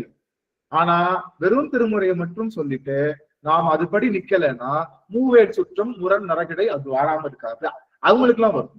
நீங்க திருவாசகத்தை படிக்கிறீங்கன்னா கோபப்பட வேண்டிய இடத்துல துன்பம் வருது, அந்த இடத்துல பரவாயில்ல, பெருமான் இன்னைக்கு இதுதான் கொடுத்திருக்காரு அப்படின்னு கடந்து போகக்கூடிய ஆற்றல் உங்களுக்குள்ள வந்ததுன்னா அன்னைக்கு நீங்க ஒரு 250 கோடி திருவாசக முற்றோதல் செய்ததற்கு. திருவாசக முற்றோதல் பண்ணிட்டு இருக்கோம், காஃபி கொடுத்துக்கிட்டே வர்றாங்க எல்லாத்துக்கும், கரெக்டா நமக்குன்னு வரப்ப மட்டும் அந்த அந்த அந்த தட்டுல காபி கிளாஸ் காலியா போயிடும். பாத்தீங்களா? எல்லாரும் கொடுத்துட்டே வருவாங்க காபி. ஆனா நமக்கு கொடுக்கறப்ப மட்டும் அந்த தட்டுல காபி கிளாஸ் காலியா போயிடும். பாத்தீங்களா? அப்படி காலியானதுக்கு அப்புறம் அந்த அம்மா திரும்பவும் காஃபி எடுத்துட்டு வரோம். நமக்கு தான் கொடுக்கும்னு நினைப்போம். நம்மளை விட்டுட்டு பக்கத்துல இருக்கிறவங்களுக்கு ஸ்டார்ட் பண்ணணும். அந்த அம்மாவுக்கு நமக்கு கொடுத்துட்டோம்னு நம்ம மனசுல வந்துட்டு நமக்கு பக்கத்துல இருக்கிறவங்க ஸ்டார்ட் பண்ணும். கடைசி வரைக்குமே நம்ம கப்புக்கு காஃபி வராதா அதான் எல்லாருக்குமே கிடைச்சிடும், நம்ம ஒருத்தவங்களுக்கு மட்டும் கிடைக்காது. அந்த இதுல பாத்தீங்கன்னா இல்ல கடைசி வரைக்குமே திரும்ப பார்த்துட்டு அந்த காஃபி கிளாஸ் நமக்கு வராதா நினைச்சு இந்த அனுபவம் அடியானுக்கு ஒரு மாசம் கிடைச்சதுங்க ஐயா. ஆனா வரலன்னு ஏங்கல, அந்த அனுபவம் வரும் கிட்ட வரும்போது ஆயிடுச்சு. 2000 ரூபாய் கொடுப்பாங்களான்னு பார்த்தா அவ கொடுக்கவே இல்லை, போயிட்டாங்க. அது அந்த அம்மா உனக்கு கண்ணு குடலில இருக்கா, நான் வந்து எல்லாத்துக்கும் கொடுக்கறேன்னு நம்ம சின்னதா கோவப்படுறப்போ நாம எங்க போயிடுறோம். நாம சேர்த்து வச்ச திருவாசலுக்கு முற்றதெல்லாம் எங்கேயோ போயிடுச்சு. நம்ம பண்ண அனுபவம் எல்லாருக்குமே வருங்க ஐயா. இல்ல என்னுடைய நோக்கம் இதை சொல்றதுக்காக இல்ல, உடனே இந்த நீங்க பெருசா எடுத்துட்டு வராது. நான் என்ன சொல்ல வரேன்னா, நம்ம அன்போடு நிற்பதற்காகத்தான் அந்த இடமே. அந்த இடத்துல நீங்க நீங்க என்னைய பாக்குறத பார்த்தா நிறைய இடத்துல உங்களுக்கு காஃபி கிடைக்காம இருந்திருக்கும் போல. அந்த காண்டுல வந்து பேசுற ஆனந்தின்னு தெரியுது. அதனால நான் என்ன பண்ணிடுறேன், திருவாசகர் முற்றோதல் எங்கேயாவது போனோம்னா நானே பிளாஸ்க்ல காஃபியை ஊத்தி வச்சுக்கிட்டு, நானே டிஃபன் பாக்ஸ்ல சாப்பாடெல்லாம் எடுத்து வச்சுக்கிட்டு யாரையும் எதிர்பார்க்கறது கிடையாது. அப்பா எனக்கு காஃபி தராதீங்க, டிஃபன் பாக்ஸ்ல சாப்பாடு கொண்டு வந்துட்டேன், நான் உங்களோட படிக்கிறதுக்கு எங்களுக்கு ஒரு வாய்ப்பு கொடுங்க, அவ்வளவுதான். எனக்கு எப்ப பசிக்குதோ அப்ப போய் நான் சாப்பிடுவேன். என்னை யாரும் இப்ப சாப்பிடுங்க அப்ப சாப்பிடுங்கன்னு சொல்லக்கூடாது, இப்ப காஃபி குடிங்க அப்ப காஃபி குடிங்கன்னு சொல்லக்கூடாது. நான் என்னுடைய போக்குல இருப்பேன். நான் பெருமாள் நினைச்சு அப்படியே திடீர்னு ஒரு பாட்டுல எனக்கு கண்ணீர் வரும், திடீர்னு பாடிட்டு இருப்பேன். அப்பதான் எனக்கு என்ன ஆகும், அப்படியே அன்பு நீரூறி கண்ணீர் வரும். பின்னாடி அம்மா தட்டி, எப்பா காஃபி பின்னாடி வருது, சுண்டல் வருது சொல்றப்போ ஒரு செகண்ட்ல அந்த யுகத்துக்கு போயிடும். அதனால என்ன யாரும் டச் பண்ணாதீங்க, யாரும் எதுவும் சொல்லாதீங்க. எனக்கு தேவையான பொருளை பேக்ல நான் போட்டு கொண்டு வந்துட்டேன். எனக்கு தேவை திருவாசகத்துல உள்ள பொருள்ல ஏதாவது ஒரு வரிக்கு கண்ணீர் வராதான்னு தான் உட்காந்துருக்கேன். என்னை எங்கேயும் கூப்பிடாதீங்க. நான் இந்த பிளாஸ்க்ல பிளாஸ்க்ல காஃபி ஊத்திட்டு வந்துட்டேன். அது 1.5 லிட்டர் இருக்கு, 1.5 லிட்டர் நான் முக்கிய நான் குடிச்சுக்கிறேன். அதே சமயத்துல எல்லாமே ஸ்நாக்ஸ் எல்லாம் கொண்டு வந்துட்டேன். டிஃபன் பாக்ஸ்ல 3 அடுக்கு கேரியர்ல சாப்பாடு கொண்டு வந்துட்டேன். என்னை தப்பா நினைச்சுக்க வேணாம். எப்ப தோணுதோ சாப்பிடுவேன், எப்ப தோணுதோ குடிப்பேன், என்னை யாரும் டிஸ்டர்ப் பண்ண வேண்டாம் அப்படின்னு சொல்லிட்டு போய் முற்றத்துல போய் உட்காந்துங்க. இது என்னடா புது கேஸா இருக்கு, என்னை பார்த்து இதோட புது கேஸா இருக்கு, இந்த கேஸ் சரியா இல்லையே. நிறைய இடத்துல ஐயோ திருவாசகம் கூப்பிடவே வேணாம் அப்படின்ற மாதிரிலாம் நினப்புகள் இருக்கு. அதனால என்ன சொல்ல வரேன்னா, உண்மையான இது நான் இவ்வளவு படிக்கிறதுக்கான காரணமே, நாம அன்புல நிக்கணும்னு யாருமே சொல்லி தரது இல்ல, எந்த சபையும் சொல்லி தரது இல்ல, எந்த இடத்துலயும் சொல்றது இல்ல. அதை லேசா சொல்லிட்டு போயிடுறாங்க. அதாவது 10ஓட 11 சொல்றாங்க. இதுதான் நிதர்சனம்னு சொல்லாம அப்படியே போறதுனால நாங்களும் என்ன பண்றோம், அன்பா இருக்கிறத 10ஓட 11 வச்சுக்கிறோம். அப்படிதானே? ஒரு 10 மணி நேரத்துல 1 மணி நேரம் அன்பா இருந்தா போதும், 9 மணி நேரம் எல்லாரையும் கழுவி கொடுத்தலாம், நல்லா எந்த கதையும் பேசலான்ற மாதிரி எண்ணத்துக்கு நமக்கு வந்துறதுனால நாம 10ஓட 11 அன்பு வைக்க கூடாது. அன்புதான் பிரதானம், அன்புதான் பிரதானம்னு சொல்ற நிலைதான் இந்த திருவாசகத்தை நாம பெறுகின்ற ஒரு பெரிய செய்தி. அப்போ இறைவனுடைய அந்த குறிகள் வச்சு நாம சொல்றப்போ அத 2 குறி நாம பார்த்துட்டோம். ஒரு குறி திருநீரு, ஒரு குறி நாம பார்த்தது உருத்ராக்கம். இந்த உருத்ராக்கம் அப்படிங்கிற சொல்லக்கூடிய கண்டிகையை பத்தி நாம பார்த்தோம். முதற் குறி என்பது நமச்சிவாய என்ற மந்திரத்துக்கு பொருள். 2ஆம் குறி என்பது சிவாய நம என்ற அந்த குறிக்கு சமம். 3வது சிவய சிவ என்ற சடாமுடியை பற்றி நாம் பார்த்தோம்.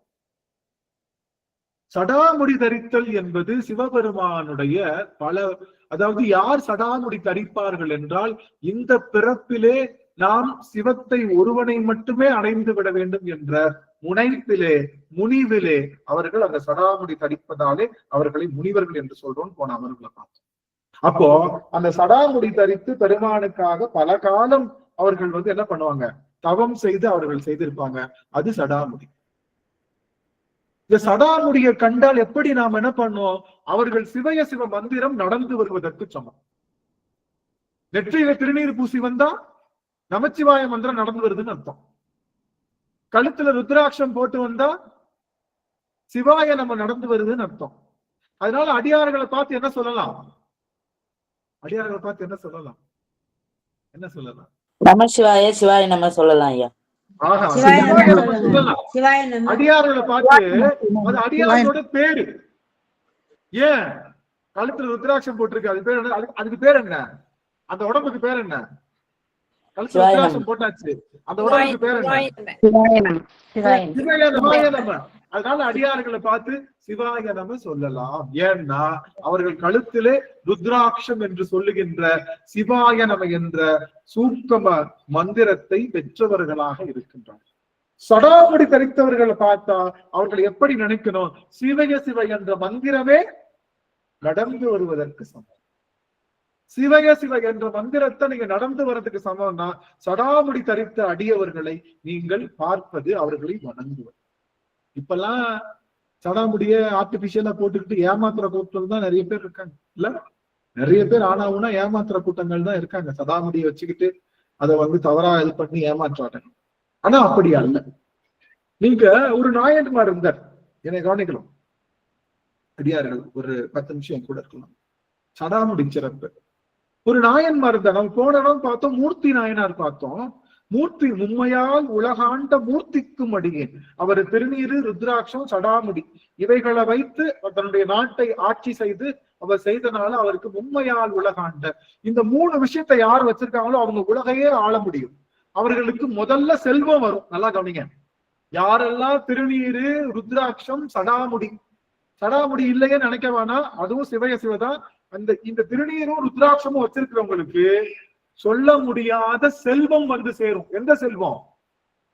நார்மலா நம்ம நினைக்கிற பொன், கனகம், மணி, முத்து, வைரம், கோமேதகம், நல் மனைவி, நன்மக்கட்பேறு, நமக்கு உணவு, நமக்கு நம்முடைய எல்லா விதமான செல்வங்களும் 16 வகையான நற்செல்வங்களும் ஏற்படும் திருநீரும் கண்டிகையும் அணிபவர்களுக்கு. யாராவது திருநீரும் கண்டிகையும் பூசினா உனக்கு ஒண்ணுமே வராது, இருக்கிறதும் போயிடும், நல்ல கண்ணா ஆண்டி ஆயிருவ அப்படின்னு சொன்னா அந்த சொல்ல கேட்க வேணாம். அதுக்கு எந்த வித இதுவும் கிடையாது. ஆனா இதெல்லாம் சரி. ஒரு நாயனார் இருந்தார், ஒரு சோழ பெருமான். அவர் யாரு?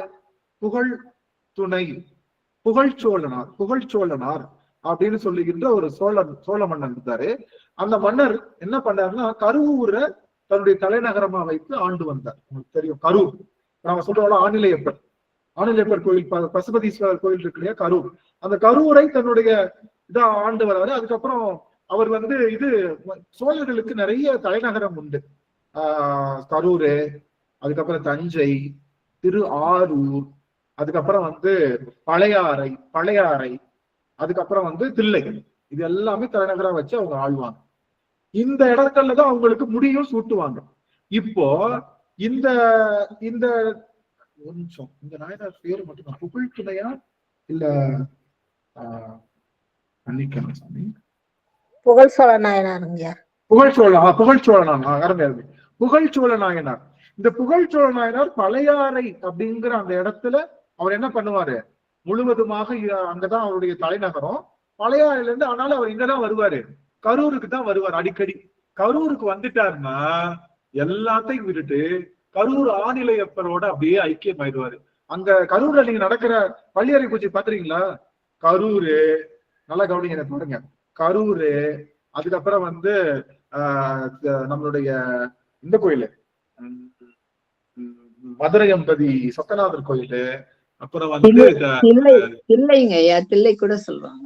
இல்ல நான் சொல்றது ஒரு விஷயத்துக்காக சொல்லிட்டு இருக்கேன். கரூரு பசுபதீஸ்வரர் கோவில், அதுக்கப்புறம் சென்னையில அந்த கோயில் பேர் போச்சு நம்ம மருந்தீஸ்வரர் கோயில், இந்த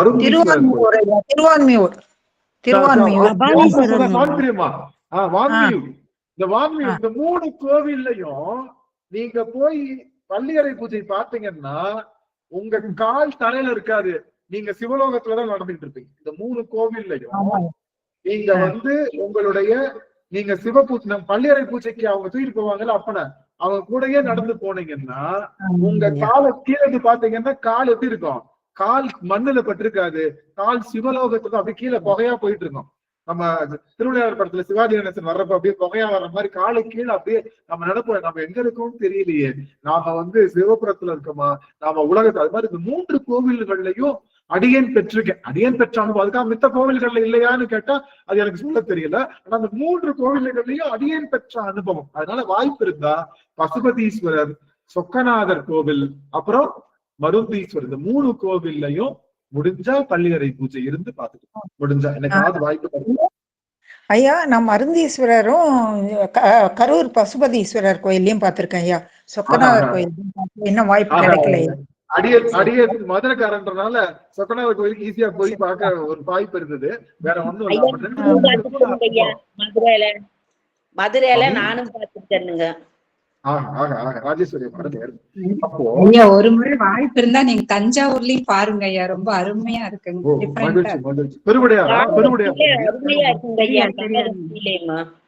காளகஸ்தியில அருமையா இருக்கு. உத்தரகோச மங்கை நல்லா இருக்கு. உத்தரகோச மங்கை காளையார் கோயில் இங்கெல்லாம் நல்லா இருக்குங்க. மகிழ்ச்சி மகிழ்ச்சி மகிழ்ச்சி மகிழ்ச்சி. அடியருக்கு தெரிஞ்சதெல்லாம் 4 கோயில் தான். ஏன்னா நிறைய அடியன் இந்தியாவில இருந்ததே இல்ல. 10 வருட 11 வருட காலங்களா அடியன் வெளிநாட்டிலேயே இருந்தனால எனக்கு நம்ம ஊருக்கு வர்றப்போ வாய்ப்பு கிடைச்சது. சரி, நம்முடைய எண்ணம் அப்படி கரூர் ஆணிலையை பார்த்து அப்படியே மெல்ட் ஆயிடுவாராம் புகழ் சோழ நாயனார் முழுவதும். அவர் பேரே புகழ் சோழ நாயனார். அவ்வளவு புகழ்கள், பெரும் புகழ் பெற்றவர். அப்ப என்ன ஆயிடுச்சு, போன வட்டம் பார்த்தோம்ல, யாரு மூர்த்தி நாயனாரு முன்னாடி மூர்த்தி நாயனார் இருக்கிறப்போ களப்பிரர்கள் மதுரையை பிடிச்சாங்க இல்லையா? அதே போல சோழர்களுடைய ஆட்சியையும் களப்பிரர்கள் பிடிக்கிறதுக்காக வர்றாங்க. அது மற்றும் பல இடங்கள்ல இருந்து அவங்க வர்றப்போ அவர்களை முறியடிப்பதற்காக புகழ் சோழ நாயனார் என்ன பண்றாரு, பலவிதமான அந்த அரசு விஷயங்களை மேற்கொள்றாரு. படைகளை சரியா திரட்டி அவங்க எல்லாத்தையும் கொண்டுட்டு இருக்காரு. இந்த மக்கள் என்ன பண்றாங்கன்னா, இந்த மலை பிரதேசத்துல இருந்து தாக்குறாங்க எல்லாத்தையும். யார? ஏன்னா மலை பிரதேசத்துல இருந்து நீங்க தாக்குனீங்கன்னா மேல இருப்பாங்க, நம்ம கீழே இருப்போம், எளிமையா தாக்கிடலாம் இல்ல, எளிமையா தாக்கி முடிச்சிடலாம். ஆமாவா இல்லையா? அதனால மேல தாக்குவது எளிது. அதனால மலை பிரதேசத்துல தாக்குறாங்கன்னு தெரிஞ்சதுக்கு அப்புறம் அருகில் இருக்கக்கூடிய மலை பிரதேசங்கள் இருக்கக்கூடிய இந்த மக்களை எல்லாத்தையும் வீழ்த்துவதற்காக நம்மளுடைய புகழ் சோழனார் ஆளுங்களை அனுப்புறாரு. அவர்கள் போய் என்ன பண்றாங்க, எல்லா எதிரிகளையும் கொன்று குவிக்கிறார்கள். எல்லா எதிரிகளையும் கொன்று குவிக்கிறார்கள். ரொம்ப சந்தோஷம். இப்ப எதிரிகளே இல்லைன்ற மாதிரி ஆயிடுச்சு. இப்ப எல்லாத்தையும் கொன்று குவித்துட்டோம்னு சொல்றதுக்கு என்ன பண்ணோம்? இப்ப நார்மலா அவங்க எல்லாம் கொண்டுட்டாங்க வாயில சொன்னா மண்ணு ஏத்துக்க மாட்டான். நீங்க எல்லாத்தையும் கொண்டுட்டாங்க, நான் சும்மா போயிட்டு யாரையுமே கொல்லாம எல்லா எதிரிகளையும் நான் கொண்டுட்டேன் அப்படின்னு சொன்னா ஏத்துக்க மாட்டான். அதனால என்ன பண்ணுவாங்க, கொன்ற எல்லா எதிரிகளுடைய தலைகளையும் ஒரு பெரிய மாட்டு வண்டியில போட்டு இல்ல பெரிய வட்டிகள்ல போட்டு எடுத்துடுவாங்க. ஏன்னா எல்லா உடல்களையும் தூக்கிட்டு வர முடியாது, அப்படித்தானே? உடல்களை தூக்கிட்டு வர முடியாது. ஆனா அவர்கள் எல்லாருடைய தலையையும் வெட்டி என்ன பண்ணுவாங்க, எடுத்துட்டு வருவாங்க. அப்படி எடுத்துட்டு புகழ் சோழனாருக்கு முன்னாடி அப்படியே கொட்டி கொட்டி அப்படியே மலை மாதிரி இருக்கான். எது மலை மாதிரி இருக்கா நம்மளுடைய புகழ் சோழனாருடைய அவருடைய அந்த அரசவையில அதெல்லாம் குட்டி குடிச்சுட்டாங்க. இவருக்கு சந்தோஷம். அப்படியே மிடுக்கல அப்படியே எல்லாத்தையும் நல்லபடியா வந்துச்சுன்னு சொல்லிட்டு சுத்தி பார்த்து வர்றாரு. சுத்தி பார்த்து வந்தா அவருக்கு லேசா மனசுல ஒரு நடுக்கம் ஏற்படுது. என்ன இப்படி ஆயிடுச்சோ, அப்படி இருக்கக்கூடாது அப்படின்னு நினைக்கிறாரு. அப்படியே நடுக்கம் ஏற்படுது. லேசா போய் பாக்குறாரு, தம்பி அந்த தலையை அப்படி விளக்குப்பா அப்படின்றாரு. போயிட்டு ஒரு சேவகன் போய் தலையை அப்படி விளக்குறான். பார்த்தா அங்க ஒரு சடாமுடி தெரியுது. என்ன சடாமுடி தெரியுதேன்னு நடுங்கி போறாரு. என்னடா நான் தலையை எடுக்கன்னு பார்த்தா சடாமுடி தரித்தவருடைய தலை அதுல இருக்கு. அவ்வளோ பெரிய அந்த குவியல்ல அந்த அந்த அந்த மலை பிரதேசத்துல தானே போய் எல்லாரும் கொலை பண்ணாங்க. இவங்க போய் அவங்க எல்லாரையும் போய் போர்ல வென்று ஜெயிச்சாங்க இல்லையா? அப்படி ஜெயிக்கும் போது மலை பிரதேசத்துல தவம் செய்த ஒரு தவசீலி தவம் செஞ்சுட்டு இருக்காரு. அது தெரியாம என்ன ஆயிடுச்சு, அவர் தெரியாம, அவர் உட்கார்ந்தது தெரியாம அவசரத்துல அவருடைய தலையும் துண்டாக்கப்பட்டது. இவர் பார்க்கிறாரு, அப்படியே நடுங்கி போறாரு. என்ன செய்யறதுன்னே தெரியல. புகழ் சோழ நாயனார் அந்த சடாமுடியை பார்த்ததுமே கை கால்லாம் நடுங்குது. என்ன செய்யறதுன்னே தெரியல. ஒண்ணுமே பேசல. என்னுடைய மகனுக்கு பட்டாபிஷேகம் செய்து விடுங்கள் அப்படின்றார் முதல் வார்த்தை. சாமி என்ன சொல்றீங்க அப்படின்றார். இரண்டாவதாக இங்கே தீ மூட்டுங்கள் அப்படின்றார். சாமி அங்க இருக்கிற அமைச்சர்கள்லாம் நடுங்குறாங்க. இது நீங்க செய்யல, இது நீங்க செய்யல, இதற்கான குறை உங்களுக்கு வராது. போர் வீரர்கள் எவ்வளவு தப்பு பண்ணிட்டான். அந்த ஏரியாவுக்கு போனான்ல, அந்த ஏரியாவுக்கு போனவன் அத்தனை பேர் தலையை வெட்டிடுவோம். யார் அந்த ஏரியாவுக்கு போய் போர் செய்து அந்த தலையெல்லாம் வெட்டிட்டு வந்தாங்களோ அந்த போர் தளபதிகள் அத்தனை பேருடைய தலையை வெட்டி சரி செஞ்சிருவோம் சாமி, தயவு செய்து நீங்க எதுவும் செய்யாதீங்கன்றது இல்ல. இல்ல, இதற்கான இந்த வெற்றியை கொண்டாடிய நான், இந்த வெற்றியை முழுவதுமாக எனக்கே சொந்தமாக கொண்டாடிய நான், இதில் ஏற்படுகின்ற பிழைக்கும் முழுவதுமாக நானே பொறுப்பு. இதுல வருகின்ற பிழைக்கும் நான் தான் பொறுப்பு. யாரும் எதுவும் சொல்லாதீங்க. இத நான் செய்யல அப்படின்னா தவசீலி சிவய சிவ என்ற மந்திரத்தை உடைய தவசீலியை கொன்ற பாவம் என்பது என்னுடைய தலைமுறைக்கும் அந்த பழி வந்துகிட்டே இருக்கும். அந்த பழியை போக்கணும்னா நான் இதை செய்தாகணும்னு சொல்லி சொல்றாரு. எல்லாரும் கண்ணீர் விட்டு கதறாங்க. இவர் எல்லாரையும் போ சொல்லிட்டு அங்க வந்து நிறைய அந்த எரி மூட்டுகின்றார். ஒரு தங்க தட்டுல அந்த தவசீலினுடைய தலைய வைத்து தன்னுடைய தலையில வச்சு தாங்குறார். தன்னுடைய முடி எல்லாத்தையும் போட்டுட்டு தலையில வச்சு தாங்குறார். அப்படியே வந்து என்ன சொல்றாரு, இந்த என்னுடைய உடல் எரியும் போது இந்த தலையும் அதற்கான நிலையை ஏற்படும். இதை தாங்குவதுதான், இதை தாங்கி நின்று எரிப்பதுதான் இதற்கு நான் செய்கின்ற பெரும் தவம் என்று அந்த சடாமுடி தரித்த அந்த தலையை தன்னுடைய தங்க தட்டுல தான் தலையில வச்சுக்கிட்டு அப்படியே என்ன வராரு, அப்படியே அந்த அந்த நெருப்ப 3 முறை வலம் வருகின்றார். வலம் வந்து பெருமானுடைய மந்திரங்கள் பலவற்றை செல்கின்றார். சொல்லி அப்படியே அந்த நெருப்புக்குள்ள போய் இறங்குறாரு. அப்படியே அந்த நெருப்புல போய் நிக்கிறாரு. நிற்கும் போது உடம்புல அப்படியே நெருப்பு பற்றுது. கொஞ்சம் கூட அவருக்கு வந்து வருத்தம் இல்லை. நான் செய்த புண்ணியம் இது, வந்து நான் செஞ்ச புண்ணியம். எல்லாருக்கும் சாவு வரும், எல்லாருக்கும் இறப்பு வரும். ஆனா சடாமுடி தரித்த சிவய சிவ என்ற மந்திரத்தை தலையில் தாங்கி கொண்டு தன் உயிரை தன் உடலை மாய்க்கின்ற ஆற்றல் இது யாருக்காவது வருமா?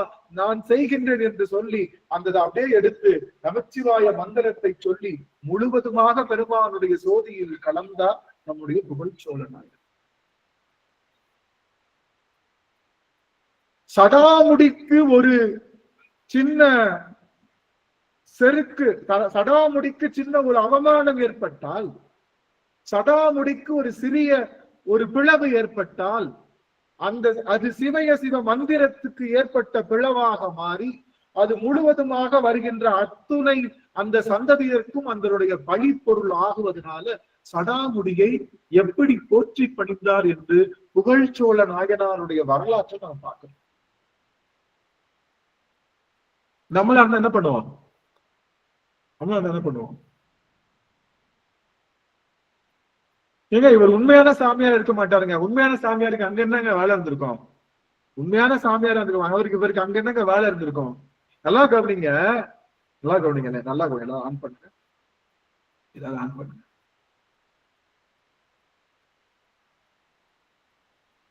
இந்த சரித்திரத்துல அந்த தலையில என்ன இல்ல? திருநீர் இல்ல. ஏன்னா எப்ப வெட்டினாங்கன்னு தெரியல. திருநீர் பூசினது அழிஞ்சிருக்கலாம், எங்க வேணாலும் போயிருந்திருக்கலாம். எப்ப வெட்டினாங்க, கொண்டு வந்தது உருண்டு வந்தது எல்லாம் திருநீர் இல்ல. கழுத்து இருந்தா தானே ருத்ராட்ச மாலை இருக்கும். கழுத்து இருந்தா தானே ருத்ராட்ச மாலை இருக்கும். கழுத்தே இல்ல. அப்ப என்ன இல்ல? கண்டிகையும் இல்ல. வெறும் சடாமுடிதான் இருக்கு. அந்த சடாமுடி தரித்தவர் சிவனடியாரான்னு சொல்ல முடியாது. சிவனடியார் இல்லாமலும் இருந்திருக்கலாம். பழங்குடி மக்கள் பாத்துறீங்களா? சடாமுடி அவங்க நார்மலாவே சடையாதான் முறி இருக்கும். பழங்குடி மக்கள் பாத்துறீங்களா? சடையாதான் முறி இருந்திருக்கும். ஒருவேளை பழங்குடி மக்கள் வந்து போர் செய்திருக்காங்க, நாம அவங்களதான் விட்டுருக்காங்க. சிவனடியாரா இல்லாம இருந்திருக்காங்க. அதெல்லாம் இல்ல. சடாமுடி கொண்டு இருக்கிறதெல்லாம் எங்க அப்பன் தலையில் இருக்கின்ற சடாமுடி இருக்கின்றதல்லவா, அது சிவய சிவ மந்திரத்துக்கு பொருள். ஆகவே இதை செய்த பழி என்னையே சேரும் என்று அத்தலையை சுமந்து கொண்டு நெருப்பிலே பாய்ந்த புகழ்ச்சோழ நாயனார் தந்த பெரும் செய்தி சடாமுடிக்கு தருகின்ற பெரும் திறம். சடாமுடியை பார்த்தா கடுகடும் கையில நடுக்கணும். சடாமுடி தரித்தவர்களை பார்த்தா சிவமாவே பாவிக்கணும். சடாமுடி தரித்த அந்த தவசீலிகளை நாம் நம்முடைய உயிருக்கு மேலாக வைத்தவர்களை போற்ற வேண்டும். உண்மை சடாமுடி, அதுல உண்மை இருக்கா பொய் இருக்கான்னு கேட்கல. யாரு அவ உண்மையானவரா? இவர் ஆராயனால, இந்த முகத்தை கொடுத்து இந்த முகம் யாருக்கு தெரிஞ்சவங்க, இவர் வேறவரா, இவர் அவரா, இவர் யாருக்கு சொந்தக்காரங்க, அந்த ஊர்ல பார்த்து சொல்லி இதெல்லாம் கேட்டுக்கலாம்ல. கேட்டு அந்த விஷயத்தை ஆராய்ந்து முடிவு செஞ்சு கிடைச்ச அதெல்லாம் ஆராயல. சடாமுடி தரித்த ஒரு தலை இருக்கு. சடாமுடி என்பது சிவய சிவ மந்திரத்துக்கு சமம். அவர் எங்கேயோ போகின்ற தவசீலி விட்டுருந்தா அவர் யாரு வேகமா போய் எங்க போயிட்டு இருப்பாரு? சிவபெருமானுடைய திருவடிக்கு போயிட்டு இருப்பாரு. நான் போக விடாமல் தடுத்துட்டேனே, இந்த படுபாவி போக விடாம தடுத்து விட்டேனே என்னுடைய எதுக்காக, அதனால அந்த தண்டனையை நான் தான் பெற வேண்டும் என்று சொல்லி அவர் அப்படியே நெருப்பிலே விழுந்தது. சடாமுடியை போற்றிய நாயன்மார்கள் இப்படியும் போற்றி இருப்பார்களா? சடாமுடிக்காக தன்னுடைய உயிரை தந்த புகழ்ச்சோழ நாயன்.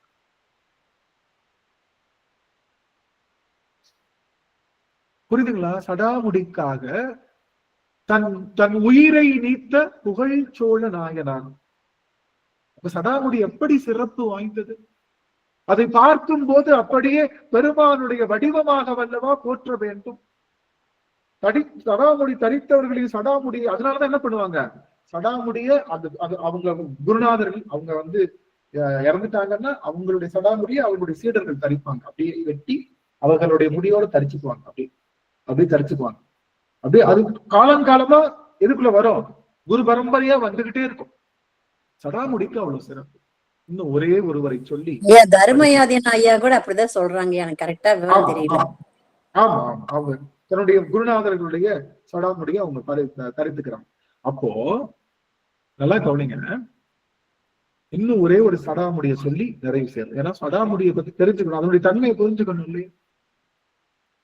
உயிர் நீப்பது என்பது, நல்லா கவனிங்க, உயிர் நீப்பது என்பது எளிது. உயிர் கூட ஈஸியா விட்டுறலாம். ஆனா இங்க ஒரு அடியவர் இருக்காரு. இங்க ஒரு அடியவர், நான் யாருன்னு சொன்ன உடனே கண்டுபிடிக்க போறீங்க நீங்க ஈஸியா. இங்க ஒரு நாயன்மார் இருக்காரு. அந்த நாயன்மாரு தன்னுடைய அழகா ஒரு மகளை வளர்த்து வருகின்றார். அந்த மகனும் சிவனடியாருடைய மிகச்சிறந்த நிலையில அந்த மகளும் இருக்காங்க. தன் மகளை சிவனடியாரா பெரிதும் வளர்த்து கொண்டே வருகின்றார்.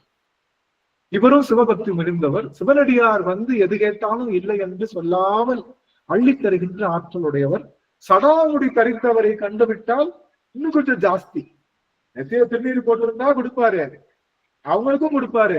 கழுத்துல ருத்ராட்சம் போட்டிருந்தா அவங்களுக்கும் கொடுப்பாரு. தலையில திருமுடி சடாமுடி வச்சிருந்தா சொல்லவே தேவையில்லை, உயிரை விட்டுருவார். யாரு? அப்படிப்பட்ட ஒரு நாயன்மார். அவர் பேர் மானாக்கஞ்சரார் அப்படின்னு சொல்லக்கூடிய ஒரு நாயன்மார். மானாக்கஞ்சரார் அப்படி. அந்த நாயன்மார் என்ன பண்றாரு, தன் மகள் வளர்த்துட்டு வர்றாரு. தன் மகளை அப்படி அழகா வளர்த்து வர்றாரு. கடைசி தன் மகளை மனம் முடிப்பதற்காக பேசி முடிச்சாச்சு. இன்னும் 2 மணி நேரத்துல மகளுக்கு கல்யாணம். பயங்கரமா மகளுக்கு அங்க என்ன நடக்குது, அலங்காரம் நடக்குது. இவர் வர்றவங்கள வாங்க வாங்க சொல்றாரு. எல்லா அடியவர்களும் வர்றாங்க. ஒரு அடியவர் வர்றார், சடாமுடி தரித்த ஒரு அடியவர். சடாமுடி தரித்த அடியவர்கள், ஒரு சில சைவ அடியார்கள் என்ன பண்ணுவாங்கன்னா, சடாமுடியையே பூநூலாக போடுகின்ற பஞ்சவடின்னு சொல்லுவாங்க. அது பேர் என்னது? நூல்ல போட மாட்டாங்க. முடி இருக்கு இல்லையா, முடி, அந்த முடியை திரிச்சு அப்படியே பூநூல் போடுவாங்க. அதுக்கு பேர் பஞ்சவடின்னு பேர். நீங்க இன்னும் பாத்தீங்கன்னா கேரளால போய் பாத்தீங்கன்னா அந்த மாதிரி போடுற வழக்கம் உண்டு. அந்த மாதிரி முடியவே திரிச்சு போடுவாங்க. நீங்க பாத்தீங்கன்னா ஐயப்பன் கோயில்ல பூநூல் பாத்தீங்கன்னா ஒரு பெரிய அது ஒரு சேலை மாதிரி, அது ஒரு ஒரு என்ன சொல்ற வஸ்திரமே அவங்க நூல் மாதிரி போட்டிருப்பாங்க. அது என்ன வஸ்திரமே ஐயப்பன் கோயில் எல்லாம் அந்த அவங்க இருக்கக்கூடிய சுவாமிகள் பாத்தீங்கன்னா அந்த பூநூல் பார்த்தீங்கன்னா அது ஒரு பெரிய வஸ்திரமே போட்டிருக்கும். அப்படி ஒரு அடியவர் சடாமுடி தரித்து பஞ்சவடி அப்படின்னு பஞ்சவடியை போட்டு போட்டிருக்கக்கூடிய ஒரு அடியவர் வர்றாரு. நாம என்ன பண்ணுவோம்? அடியவர் வந்தா என்ன பண்ணுவோம்? நம்ம வீட்டு பிள்ளைக்கு கல்யாணம், இல்ல மேக்கப் பண்ணிட்டு இருக்கு, மணப்பெண் அலங்காரம் பண்ணிட்டு இருக்கு, நாம வாசல்ல நின்று எல்லாரையும் வணங்கிட்டு இருக்கோம். திடீர்னு ஒரு எல்லாரும் சொந்தக்காரங்க எல்லாம் வராங்க, வணங்கிட்டு இருக்கோம். சிவனடியார்கள் வர்றாங்க, என்ன சொல்லுவோம்? வாங்க வாங்க வாங்க, நல்லதுங்க, ரொம்ப மகிழ்ச்சிங்க, நீங்க வந்து சந்தோஷம். உடனே காலில் விழுந்துருவோம், உடனே காலில் விழுந்து ஆசீர்வாதம் வாங்கி நாம எல்லாம் வாங்க வாங்க வாங்கயா வருவோங்க அப்படிதானே சொல்லுவோம். அப்படிதானே சொல்லுவோம். வேற என்ன செய்வோம்? அவங்களுக்கு உட்கார இடம் கொடுப்போம், வெயிட் பண்ணுங்க, பொண்ணு வரும், மாப்பிள்ளை எல்லாம் வராங்க, நீங்க எல்லாத்தையும் ஆசீர்வாதம் பண்ணிட்டு போங்க அப்படிதானே சொல்லுவோம். இவர் என்ன பண்ணிட்டாரு? குடுகுடுன்னு ஓடி போறாரு. போயிட்டு, அம்மா சிவனடியார் வந்திருக்காரு, வந்து ஆசீர்வாதம் வாங்க, கல்யாணம் ஆகுது கொஞ்ச நேரத்துல, வந்து திருவடியில வீழ்ந்து மணப்பெண் அலங்காரத்துல இருந்து கூட்டிட்டு வந்து யார் காலில் விழ வைக்கிறாரு? சிவனடியார் காலில் விழ வைக்கிறது. ஏன்னா அதை விட பெரிய அலங்காரம் எது? இந்த அலங்காரம் ஒரு நாளைக்கு தான் நிக்கும். ஆனா சிவனடியார்கள்ட்ட பெறுகின்ற ஆசி எடுக்கின்ற பிறவிகள் தோறும் அந்த பெண்ணுக்கு அலங்காரமாக நிற்கும் அல்லவா? அதனால அந்த பெண்ணை கூட்டிட்டு போய் என்ன பண்றாரு? அவருடைய திருவடியில விழ வைக்கிறார், வந்து விழ வைக்கிறார். இந்த அம்மாவும் என்ன பண்றாங்க? நம்ம வீட்டு பிள்ளைலாம் சொன்னா என்ன பண்ணோம்? ஆனா போப்பா, மேக்கப் கலைஞ்சிரும், எங்களுக்கு இது, நான் அந்த பிரைடல் மேக்கப்புக்காக 15,000 ரூபாய் கொடுத்து வந்திருக்கேன், அங்க போறதுக்குள்ள மேக்கப் கலைஞ்சிரும், அதனால வரமாட்டேன் பார்க்கலாம். ஆனா அந்த பிள்ளைங்க என்ன பண்ணுச்சு? அப்பா என்னப்பா சிவனடியார்களா, அதுவும் சடாமுடி தெரித்த சிவனடியாரா, தோ வந்துட்டேன்ப்பான்னு சொல்லி அப்படியே வந்து என்ன பண்றாங்க? அந்த பொண்ணு அப்படியே காலில் விழுகிறாங்க. காலில் விழுந்தா என்ன தெரியும்? விழுந்தவங்களுக்கு தலைமுடி தெரியும், தலைமுடி தெரியும். அந்த காலத்து பெண்கள் எல்லாம் அப்படியே வந்து சரஞ்சரமா போட்டு அப்படியே முடி, அந்த பெண்ணுக்கு பாத்தீங்கன்னா அப்படியே கால் வரைக்கும் இருக்கக்கூடிய முடி, ரொம்ப நீளமான முடி, கார் கூந்தல். அதை பார்த்து விழுந்து எந்திரிக்கிற உடனே இவருக்கு அந்த முடியை பார்த்தோன்னு தெரியுது, ஆஹா, இந்த மாதிரியான கற்பு நிறைந்த பெண்ணுடைய அந்த சடாமுடிய நம்மளுடைய பஞ்சவடியா போட்டா நல்லா இருக்குமே அப்படின்னு யார் நினைக்கிறார்? வந்த சிவனடியார் நினைக்கிறார். வந்த சிவனடியார் நினைக்கிறார். அவருடைய கண் பார்வையிலே புரிஞ்சுக்கிட்டாரு. அவரு கண் பார்வையிலே புரிஞ்சுக்கிட்டாரு. அவரு முடியப்பா, நம்ம எதாப்பி இருக்கிறவங்க எதை பாக்குறாங்க நமக்கு தெரிஞ்சிருமா தெரியலையா? நமக்கு நிக்கிறது, நமக்கு முன்னாடி ஏத்தாப்பி இருக்கிறவங்க எதை பாக்குறாங்க நமக்கு தெரியும் இல்லையா? அவர் பார்த்துட்டு அவர் மனசுல ஏற்படுகின்ற அந்த மன சஞ்சலத்தை அவர் தெரிஞ்சுக்கிட்டாரு. சரிம்மா நீ நல்லா இருமான்னு சொல்லிட்டு வாழ்க்கை அனுப்பிச்சார். அனுப்பிச்சதுக்கு அப்புறம் அவர் முகத்துல கொஞ்சம் இலையோடுது. இந்த நேரத்துல கேட்க முடியுமா? அந்த பொண்ணுக்கே கல்யாணம், இது கேட்க முடியாது, சரி விட்டுலாம் அப்படின்ற மாதிரி மனசு. அவர் முகத்தை பார்த்தோன்னே அவர் கேட்கிறார், ஐயா என்னமோ கேட்க வர மாதிரி தெரியுது, என்ன கேட்க வரீங்கன்னு சொல்லுங்க. இல்ல இல்ல வேணாம், ஒண்ணும் இல்ல, சும்மா கேளுங்க. இல்ல அது வேணாம், ஒண்ணும் இல்ல, அது உங்களால தர முடியாது. இல்ல சொல்லுங்க. இல்ல எனக்கு பஞ்சவடி போடுவது மரபு, இந்த மாதிரியான கூந்தல்ல பஞ்சவடி போட்டா நல்லா இருக்குமேன்னு நினைச்சேன் அப்படின்னு சொன்ன உடனே, ஐயா இத போய் நீங்க என்கிட்ட வந்து நீங்க கேட்கலாமா, கொடுன்னு சொல்லியிருக்கலாமே, நினைச்சேன்னு தான் சொன்னாரு. எனக்கு வேணும் அப்படின்னு இல்ல, போட்டா நல்லா இருக்குமே அப்படின்னு நினைச்ச உடனே என்ன பண்றாரு?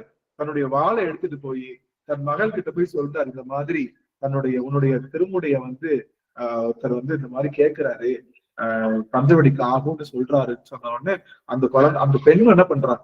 வணங்கி அதை தன் முடிய, இன்னும் 1/2 மணி நேரத்துல கல்யாணம், இன்னும் 1/2 மணி நேரத்துல கல்யாணம். மாப்பிள்ளை அங்க இருந்து வந்துகிட்டு இருக்காரு. அப்படியே அந்த முடிய அப்படியே அறுத்து அங்க கொடுத்துடுறாரு.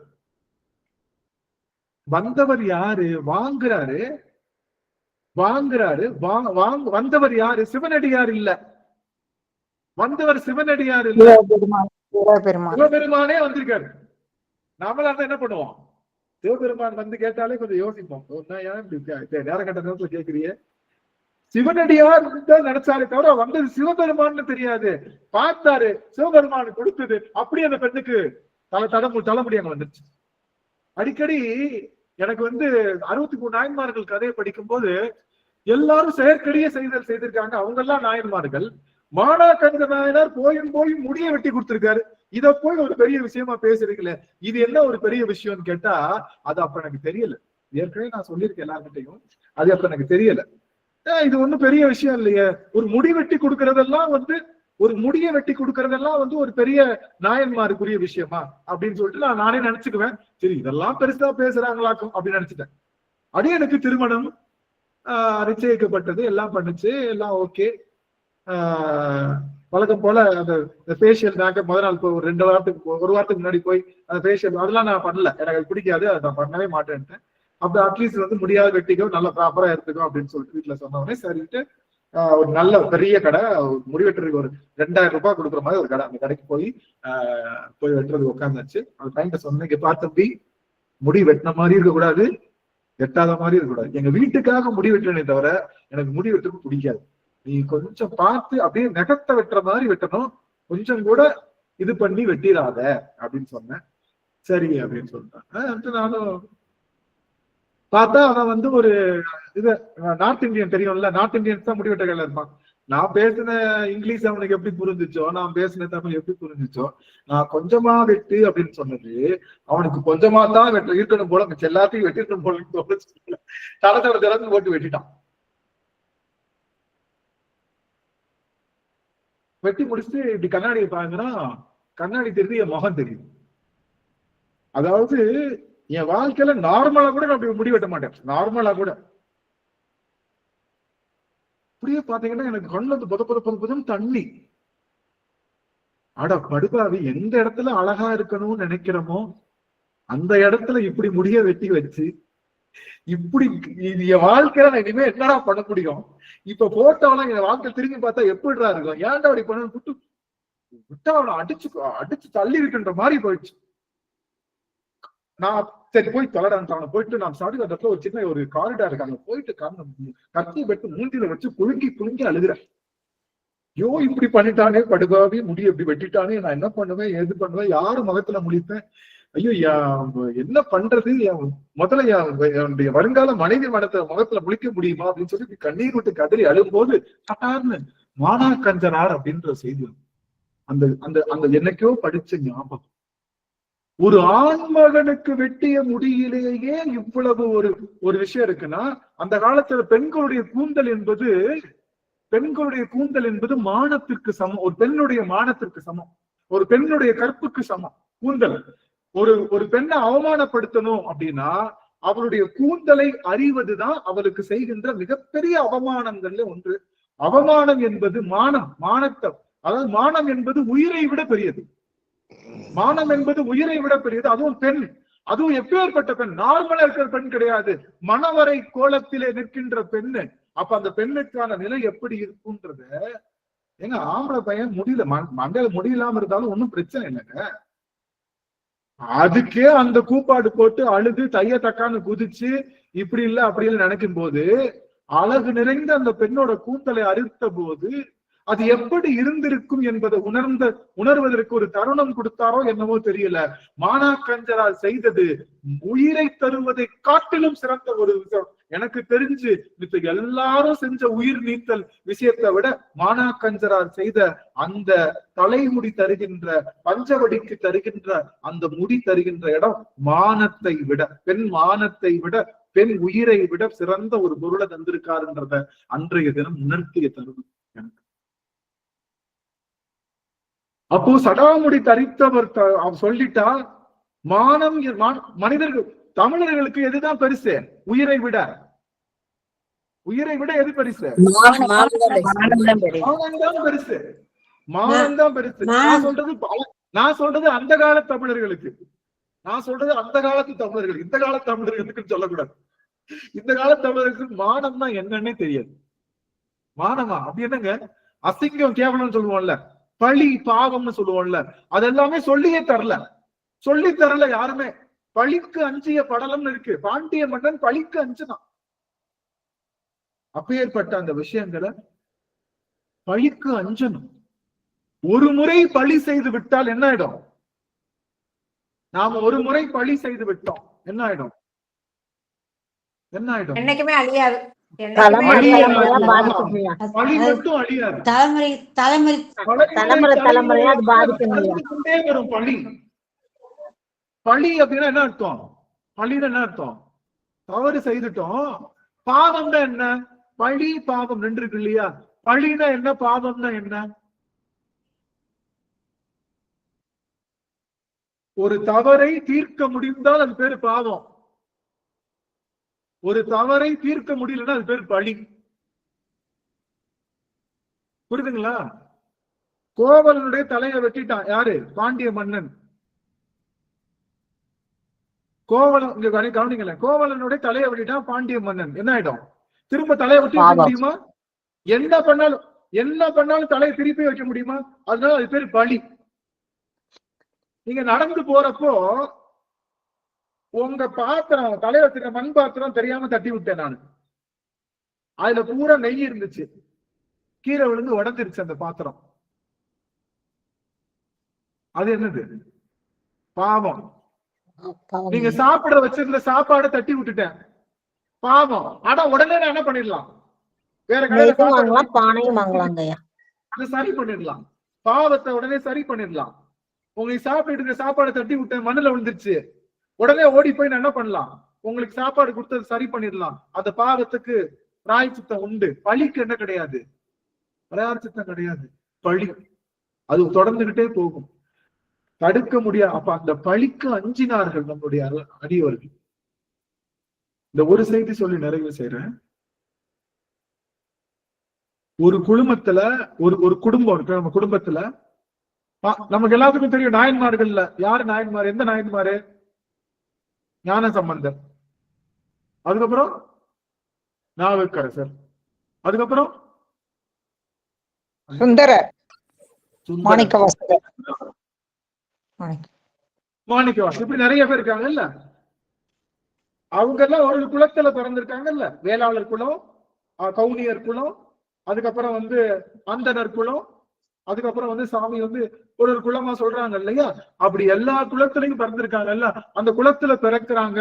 இப்படி குலத்துல ஒரு அருளாளர்கள் பிறக்கணும்னா, எனக்கு கவனிக்கல, ஒரு குலத்துல ஒரு அருளாளர் பிறக்கணும்னா கிட்டத்தட்ட 16 தலைமுறைகள் பழி செய்திருக்க கூடாது, பாவம் செய்திருக்க கூடாது. 16 தலைமுறையா ஒரு தலைமுறை, ஒரு குலம் பழியோ பாவமோ செய்யாம இருந்தா அந்த குலத்துல தோன்றின் புகழோடு தோன்றுக என்று மிகச்சிறந்த அருளாளர் தோன்றுவார். இது தெரியும் எல்லாத்துக்கும், அந்த காலத்துல இருக்கிறவங்களுக்கு. அதனால என்ன பண்ணுவாங்கன்னா, ஒவ்வொரு குலத்திலையும் தன்னுடைய குலத்தை 16 குலத்தை எப்படியாவது பாதுகாக்கணும், பழி செய்யாம பாவம் செய்யாம இருக்கணுன்றதுக்காக பலவிதமான செயல்களை, அறங்களற்ற செயல்களை செய்யாம எல்லாம் நல்லா வாழ்ந்தனாலதான் இன்னைக்கு இவ்வளவு பெரிய கோவில்களும், இவ்வளவு பெரிய செயல்களும், இவ்வளவு பெரிய விஷயங்களும், இவ்வளவு பெரிய நந்தவனங்களும், எல்லா விஷயங்களும் இருக்கு. நமக்கு அது தெரியுமா? நம்ம பிள்ளைங்களுக்கு சொல்லி கொடுத்துருக்கோமா? பழினா என்ன, பாவம்னா என்ன? ஒரு தலைமுறையில செஞ்சுட்டா அடுத்த தலைமுறையில நம்ம பழி பாவம் சொல்லித்தரது இல்லையே. பழினா என்ன, பாவம்னா என்னன்னு சொல்லி தரலன்னா அந்த தலைமுறை பிள்ளைங்க எப்படி பழி பாவம் செய்யாம இருப்பாங்க? அப்போ 16 தலைமுறைக்கு எந்த குலம் தன்னுடைய மொத்த, இப்ப குலாளர் குலத்துல யார் தோன்றுனா? நீலகண்ட குயவனார் தோன்றுனா. அப்ப என்ன அர்த்தம்? அந்த குலத்துல 16 தலைமுறைக்கு யாருமே பழி பாவம் செய்யாதிருந்தனாலதான் அந்த குலத்துல இவ்வளவு பெரிய அருளாளர் தோன்றிருக்காங்க. அப்போ ஒண்ணும் இல்ல, நம்ம குலத்திலையும் ஒரு அருளாளர் தோன்றணும் அப்படின்னா இப்ப இருந்தே குழந்தைங்களுக்கு பழி பாவங்களை சொல்லி, அறச்செயல்களை சொல்லி, அவர்களுக்கு சொல்லி இது மாதிரி நம்ம குலத்துல பழி வந்துடக்கூடாது. அதனால என்ன பண்ணா, தவறான பழி வந்த உடனே தன் உயிரை கொடுத்து என்ன பண்ணான் பாண்டிய மன்னன். சாமி கேக்குதுங்களா நான் பேசுறது? திடீர்னு பிளாக் அவுட் ஆயிட்டு நான் பேசுறது கேக்குதுங்களா? அம்மா தவறான பழி வந்த உடனே தன்னுடைய உயிரை கொடுத்து அந்த பழிய என்ன பண்ணிட்டான், மேல தூக்கி பிடிச்சனால அந்த பாண்டிய குலத்துக்கே அடுத்து வருகின்ற பழி போயிடுச்சு. அந்த பாண்டிய குலத்துக்கே அடுத்து வருகின்ற பழி போயிடுச்சு. சாமி கேக்குதுங்களா? அடியன் பேர் சாமி. அம்மா கேக்குது ஐயா, கேக்குது. பாண்டிய மன்னனுக்கு பழி போயிடுச்சு. சரி, யாருடைய முகமும் எனக்கு தெரியல. ஆமா, பாண்டிய மன்னனுடைய பழி தீர்த்து பாண்டிய மன்னன். அதனால நான் சொன்ன வேற செய்தி என்னன்னா, அடியார்கள் கொஞ்சம் உற்று கவனிங்க. நடராஜனை மியூட் பண்ணிக்கலாம். அதனால அவருடைய குழந்தைகளுக்கு இதெல்லாம் என்ன பண்ணுங்க, நடராஜன் ஐயா சுவாமி யாரும் மியூட் பண்ணல, மியூட் பண்ணுங்க சுவாமி. ஆக தன்னுடைய குழந்தைகளுக்கு பழி பாவங்களை சொல்லி கொடுத்து தன்னுடைய குலத்துல நல்ல விதமான அந்த அந்த விஷயங்களை செய்வதற்கு நாம் எல்லாரும் வழிவகை செய்யணும். சடாமுடியை போற்றணும். சாமி கேக்குதுங்கய்யா, பேசுங்க. கேக்குதா? நல்லா கேக்குதா சாமி? நல்லா கேக்குது. கேக்குதுங்கய்யா, நல்லா கேக்குதுங்க, நல்லா கேக்குதுங்க. சிவ அருமை அருமை அருமை. ஆக நாம சடாமுடியை போற்ற வேண்டும், திருநீரை போற்ற வேண்டும், ருத்ராக்கத்தை போற்ற வேண்டும், பழி பாவங்கள் செய்யாதிருக்க வேண்டும். நம்மளுடைய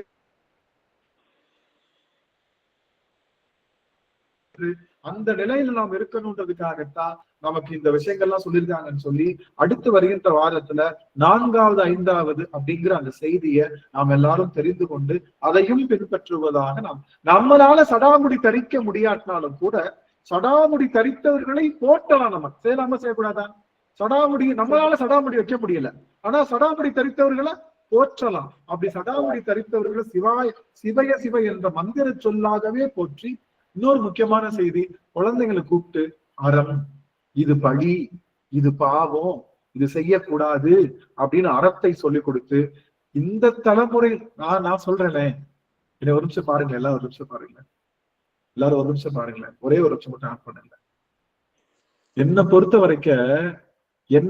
வரைக்கும் உங்களுக்கு முன்னாடி 16 தலைமுறையில உங்களுடைய முன்னோர்கள் செய்த பழி பாவமில்லாத செயல்கள்னாலதான் இந்த தலைமுறையில நீங்க எல்லாரும் அருளாளர்களா இருக்கீங்க.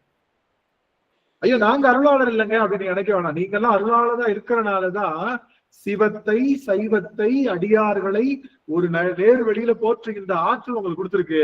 அதனால நீங்க தான் அந்த 16 தலைமுறையினுடைய தவம். நீங்க உங்களுக்கு அடுத்து நினைக்காதீங்க, ஐயோ இனிமே தவம் பண்ண இல்ல. உங்களுக்கு முன்னாடி உங்க தலைமுறைகள், உங்க தாய் தந்தையர்கள், பாட்டன் கூட்டனார் எல்லாரும் சேர்ந்து செஞ்ச தவத்தினுடைய பயன்தான் நீங்க. அதனாலதான் திருமுறை நீங்க நல்லா படிக்கிறீங்க, அதை உணர்ந்து படிக்கணும்னு வரீங்க, இந்த திருவாசனை வரணும்னு நினைக்கிறீங்க. ஆக நீங்க தான் அந்த தவம். உங்களுக்கு அப்புறமும் அந்த தவம் தொடரணும்னு சொல்லுங்க. உங்களுக்கு அப்புறமும் அந்த தவம் தொடரணும்னு சொல்லுங்க. வருகின்ற ஒவ்வொரு குழந்தையும், உங்க வீட்டுல வருகின்ற ஒவ்வொரு குழந்தையும் அருளாளர்களாகவே இருக்கணும். பெரிய பெரிய மகா அற்புதங்களையும் சைவத்துக்கு செய்கின்ற ஒரு பெரிய அருளாளர்களாகவும் இருக்கணும் அப்படின்னு சொல்லி அடிய அந்த வகையில நாம சிவபெருமானுடைய குறியீடா இருக்கக்கூடிய திருநீற்றை போற்றணும், ருத்ராட்சத்தை போற்றணும், சடாமுடியை போற்றணும். அது எல்லாத்துக்கும் மேல பழி பாவங்களை நின்று அகழணும் அப்படின்னு சொல்லி அடியன் இந்த அளவுல நிறைவு செய்கின்ற சுவாமி. அடியன் நிறைவு செய்யும் முகமாக பிரேமாமா அவர்கள் வாழ்த்து பாடல். அடியார்கள் யாரும் போயிட வேணாம், 2 நிமிடம் கழித்து போகலாம், அடியார்கள் இருந்து கேட்டு போகலாம். பிரேமாமா சுவாமி. சிவாய நம. திருச்சிற்றம்பலம். வான்முகில் வழாது பெய்க மழை வளம் சுரக்க மன்னன் கோன்முறை அரசு செய்க குறைவிலாது உயிர்கள் வாழ்க நான்மறை அறங்கள் ஓங்க நல்தவம் வேள்வி மல்க என்மைக்குள் சைவ நீதி விளங்குக உலகமெல்லாம் மேன்மைக்குள் சைவ நீதி விளங்குக உலகமெல்லாம். திருச்சிற்றம்பலம். அனைத்தடியார் திருவடி தாமரை சென்னி மேல் சுட்டி வணங்குகிறேன். சிவாய நம. திருச்சிற்றம்பலம். நன்றிங்கய்யா. நன்றிங்க சுவாமி. அடியானுக்கு ஒரு சின்ன ஒரு விஷயம். அடியாருக்கு வாய்ப்பு இருந்தா எல்லாரும் நீங்க போறப்போ அப்படியே வீடியோ மட்டும் ஆன் பண்ணிட்டு போனா. எனக்கு என்ன திடீர்னு எல்லாருடைய வீடியோஸ் போயிடுச்சு. அதனால நடராஜன் ஐயா, சாந்தி அம்மா, பொன்முடி அம்மா, பிரேமா அம்மா அவங்க எல்லாம் பார்க்க முடியுது. வாய்ப்பு இருந்தா ஆன் பண்ணிட்டு போலாம். அடியார்கள் ஏதேனும் கருத்துக்களை பதிவு செய்யணும் அப்படின்னா பதிவு செய்யலாம். உடன்படலாம் அல்லது எதிர்படலாம். சொன்ன வார்த்தைக்கு உடன்படலாம், இல்ல எதிர்படலாம். கேள்விகள் இருந்தா கேட்கலாம். இது 3 தான் உங்களுக்கு ஆப்ஷன். ஆனாலும் 60 புள்ளிகளுக்குள்ள கேட்கணும். 2 பேருக்கு வாய்ப்பு. கலைச்செல்வி சுவாமி. சந்தேகங்கய்யா, பஞ்சவடின்றது அசோக மரம், அது மாதிரி 5 மரங்கள் சேர்ந்த இடம் தான் பஞ்சவடின்னு கேள்விப்பட்டிருக்கிறேங்கய்யா.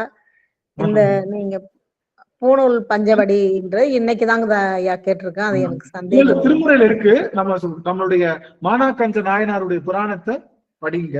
அந்த புராணத்துல பஞ்சவடிக்கு ஆகும் அப்படின்னு சொல்றாங்க. பஞ்சவடிக்கு ஆகும்னா அவங்க போடுற பூநூலுக்கு பஞ்சவடி, முப்புரின்னு சொல்ற மாதிரி அந்த நூலுக்கு அவங்க போடுற அந்த பூநூலுக்கு பஞ்சவடின்னு சொல்றாங்க.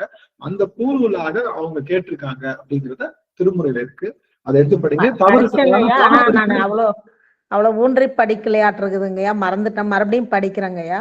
படிங்க. ஆனா ஏன்னா ஒண்ணும் இல்ல, Saivam.org ஆப் இருக்குல்ல, இந்த ஆப் Saivam.org ஒரு ஆப் இருக்கு, அத வந்து பெரிய திருப்புராணம் அதுல போய் நம்மளுடைய சாமி பாட்டை போட்டீங்கன்னா சரண உடனே வந்து ஈஸியா எப்பவுமே கையில 12 திருக்குறள் கையில இருக்கிற மாதிரி நம்ம படிச்சுட்டே இருக்கோம்.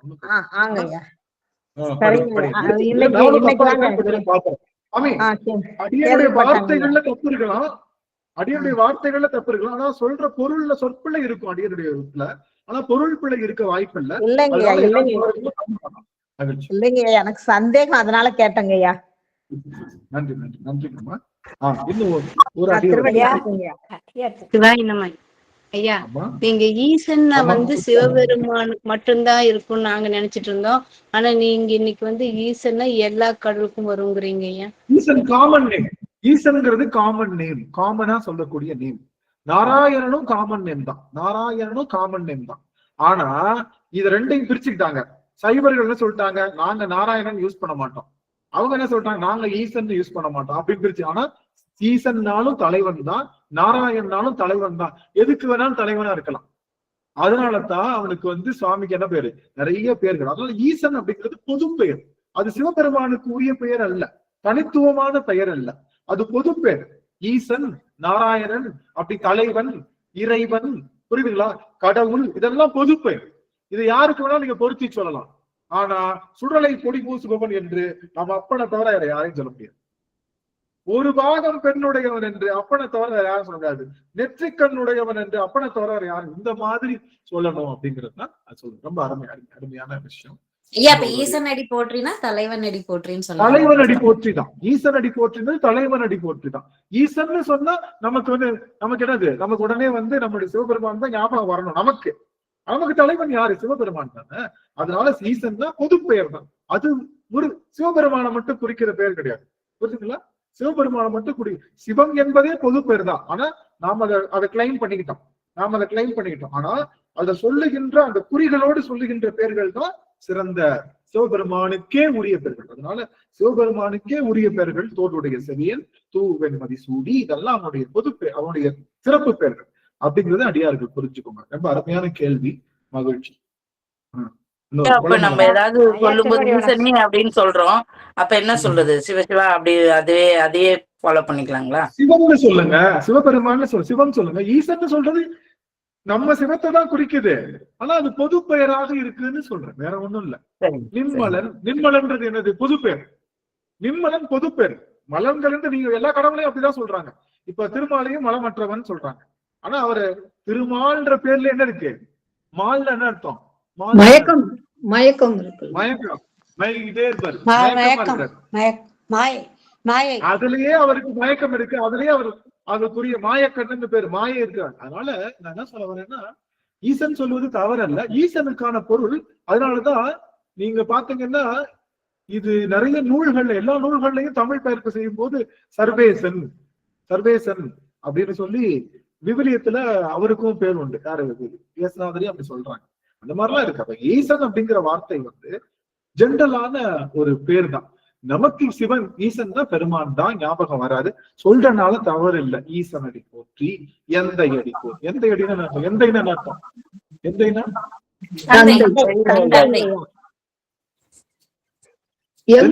தெரியுமா, தந்தை அடி போற்றின்னு சொல்லலாம். தந்தைனா எனக்கு மட்டும்தான் தந்தை. எந்தைனா என்ன போல எல்லாருக்கும் தந்தை. எந்தைன்னா என்ன அர்த்தம், எல்லாருக்கும் ஒரே அர்த்தம் தான், எல்லாருக்கும் ஒரே அர்த்தம் தான். அப்படி சொல்றதுதான் எந்தை அடி போற்றி. எந்தைனா என்னுடைய தந்தை அல்ல, என்ன மாதிரி இருக்கக்கூடிய எல்லாருக்கும் தந்தை, அதான் எந்தை அடி போற்றி. அதுவும் காமன் நேம் தான். ஈசன் அடி போற்றி, எந்தை அடி போற்றி, நேசன் அடி போற்றி. நேசனும் காமன் நேம் தான், புரியுதுங்களா, இதான். ஆனா தோடுடைய செவியன் அப்பனுக்குரிய பேர், மதிசூடி அப்பனுக்குரிய பேரு, வேயுறு தோழி பங்கன் அப்பனுக்குரிய பேரு, கங்கை சூடியவர் பேர், புரியுதுங்களா. அப்போ அந்த குறிகளை சொல்லணும் அப்படிங்கறத சொல்லியிருக்காங்க. பிரேமாம்மா கரம் வைத்திருக்காங்க, சாந்தி ஆறுமுகம் அம்மா, 2 பேருக்கும் வாய்ப்பு. சுவாமி பிரேமா, இது நிழலுக்கும் நீழலுக்கும் நல்ல விளக்கம் நீங்க கிடைச்சதுங்கய்யா. அதாவது ஆலமரம் அந்த நிழல் வந்து எப்பயுமே ஒரே மாதிரியா இருக்கும். கீழே வந்து அது புற்கள் புல்லெல்லாம் முளைக்காதுன்னு முதல்ல நான் கேட்டிருக்கோம். ஆலமரம் ஒரு சிவபெருமான், விழுது வந்து அடியார்கள். எப்படின்னா அடியார்களுடைய திருவடியை தொழணும்னு சொல்லி அழகா ஒரு விளக்கம் கிடைச்சதுங்க இன்னைக்கு. அப்புறம் ஈசன்னா தலைவன், அடிகள்னா தலைவன், அடிகளார்னா தொண்டன். முதல்ல குரு எப்படி நமக்கு வருவாருன்னா பாஸ் பண்ணணும், முதல்ல பாஸ் பண்ணணும், அப்புறம் 2வது மார்க் எடுக்கணும், 3வது ரேங்க் வாங்கணும். அதை பத்தி நம்ம எப்படின்னா எல்லா குழந்தைங்களும் வாத்தியாருக்கு வந்து எல்லாரும் நினைப்பு எல்லா குழந்தைகளும் பாஸ் பண்ணணும் தான் அவர் நினைக்கிறாரு முதல்ல, அப்புறம் தான் எல்லாமே. அது மாதிரி குருநாதர் வந்து எல்லா குழந்தைகளும் நம்மள மாதிரி ஆன்மாக்களும் நரகத்திற்கு போகாம நம்மளையெல்லாம் காத்து அருள்பவர் அப்படின்னு சொல்லி அழகா இன்னைக்கு ஒரு புதுமையான ஒரு நல்ல கருத்து எனக்கு கிடைச்சதுங்கய்யா. அதுக்கப்புறம் நீங்க கரூர் எல்லாம் சொன்னீங்க இல்லையா, அருமையான கரூர்ல நீங்க பாத்தீங்கன்னா அப்படியே நீங்க சொல்றத விட அதிகமா உணர்ந்தீங்க. நான் கரூர்ல 2 முறை அர்த்தஜாம பூஜை பார்த்திருக்கேன், ரொம்ப சிறப்பு. சிதம்பரம் அப்புறம் வந்து திருப்பதி கோயில்லாம் அப்ப ரொம்ப நல்லா பண்றாங்கய்யா. அந்த அளவுக்கு நெல்லையப்பர் கோயில் கூட நல்லா இருக்குமா, அர்த்தஜாம பூஜை அவ்வளவு அருமையா இருக்கும். நெல்லையப்பர் கோயில் திருநெல்வேலியில ரொம்ப நல்லா இருக்கும். நிறைய சிறப்பு வாய்ந்த நீங்க சொல்லக்குள்ளனா அந்த அர்த்தஜாம பூஜை வந்து பள்ளியறை பூஜைல நிறைய கோயில் வந்து சிறப்பு அதிகம் நிறைய பார்த்திருக்காங்க. அது கரூர்ல நீங்க சொல்லக்குள்ள நான் அடிக்கடி சொல்லினே இருப்பேன். எங்க தம்பி நாங்கெல்லாம் இப்ப சொன்னோம் கரூர் போயிட்டு வரணும் அப்படின்னு கேட்டுட்டே இருக்காங்க. அது மாதிரி நீங்க சொல்லி எனக்கு கரூர் கோயில் ஞாபகம் வந்தது. சிறப்புங்கயா. சிவாய். திருப்பாதிரி புலியும் ரொம்ப அருமையா இருக்குங்க ஐயா. இங்க வந்து அம்மன் வருவாங்க, அப்பாவை பார்க்க அம்மன் வருவாங்க அர்த்தஜாம பூஜை. இங்க வித்தியாசமா இருக்குங்க ஐயா. அடுத்து இன்னும் ஒரு அடி இருக்கு. யாரோ அம்மா சாந்தி அம்மா கரம் வைக்கணும் சாமி. சிவாய் நமங்கய்யா. அந்த நீங்க சொன்ன மாதிரி இப்ப கொங்கு 7 போயிருந்தாங்க. அங்க வந்து 7 தலங்கள்லயும் திருப்பள்ளி அழிச்சி வந்து அவினாசியில பார்த்தோம். அப்புறம் கொடுமுடியில மகுடேஸ்வரர் பள்ளியறை பூஜையில தரிசனம் கிடைச்சதுங்க. எல்லாம் முடிச்சுட்டு வந்து அத பள்ளியறை பூஜை சொல்லும் போது எனக்கு அந்த அர்த்தஜாம பூஜை நீங்க சொன்ன உணர்வு வந்துச்சு. அர்த்தஜாம பூஜை வேற, பள்ளியறை பூஜை வேற. அர்த்தஜாம பூஜை முடிஞ்சு கடைசி நடக்கிறதான் பள்ளியறை பூஜை. மன்னிக்கணும், எல்லாமே பார்த்தேன். அர்த்தஜாம பூஜை, பள்ளியறை பூஜை எல்லாமே அங்க கிடைச்சதுங்க சாமி எனக்கு. அப்புறம் வந்து அது நிழல் இருக்குது இல்லைங்களா. நான் ஒரு முறை வந்து ஒருத்தர் இறந்துட்டாங்கன்ட்டு மெசேஜ் போடும்போது இறைவன் திருவடி நிழலில் இழைப்பாரட்டும்னு போட்டிருந்தாங்க. அதுக்கு ஒருத்தர் திருப்பி என்ன போட்டிருந்தாங்க, நிழல்னு திருப்பி போட்டிருந்தாங்க. எனக்கு ஒரு இறைவன் அது நிழல் இல்ல நிழல்னு போட்டிருந்தாங்க. எனக்கு அப்ப இருந்த ஒரு டவுட், என்ன இப்படி போட்டிருக்காங்களே, எது கரெக்ட்னு தெரியலையேன்ட்டு. அது உங்களை கேட்கணும்னு நினைக்கும் போது நீங்க அந்த பதில் சொன்னது எனக்கு ரொம்ப மனசு திருப்தியா இருந்துச்சு. அப்புறம் இந்த பழி பாவம் எல்லாம் இருக்குல்லங்க சாமி, நீங்க சொன்னீங்கல்ல பழி பாவம் 2க்கும் வித்தியாசம் இருக்குதுன்னு சொல்லிட்டு, அந்த 2மே அருந்து போற மாதிரி திருஞான சம்பந்தர் ஒரு தேவாரம் பாடியிருக்காரு இல்லைங்களா, அந்தாளி குறிஞ்சி பண்ணுல பாடியிருக்காரு. உங்களுக்கு அது ஒரே 4 லைன் மட்டும் பாடிடுறேங்க சாமி. பழிபாவம் போறதுக்கு நாங்க காத்துட்டு இருக்கோம். அதாங்க அந்த முதலும் கடையை மட்டும் பாடிடுறேங்க. எனக்கு திடீர்னு நீங்க பழி பாவம்னு சொன்னோன்னே எனக்கு உடனே அந்த பதிகம் தான் ஞாபகம் வந்துச்சுங்க எனக்கு. அன்புரு சிந்தையராகியடியவர் நண்புரு நல்லோர் பெருமனம் மேவி நின்று அன்புரு சிந்தைய ஆகியடியவர் நண்புரு நல்லோர் பெருமனம் மேவி நின்று இன்புறும் எந்தை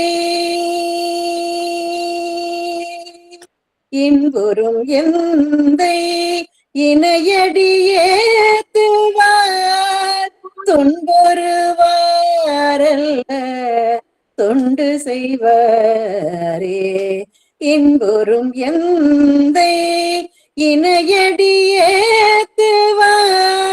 துன்புறுவாரல்ல தொண்டு செய்வாரே. நரும் பொழில் காழியுள் ஞான சம்பந்தன் பெரும்பத நல்லோர் பெருமனத்தானை நரும் பொழில் காழியுள் ஞான சம்பந்தன் பெரும்பத நல்லோர் பெருமனத்தானை கூறும் பொருளால் சொன்ன பொன் தமிழ் வல்லார்க்கு அரும்பழி பாவமோ அவலமிலரே.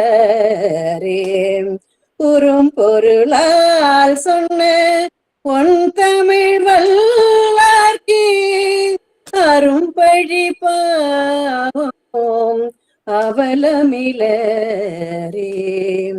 அரும்பழி பாவம் அவலமிலரே.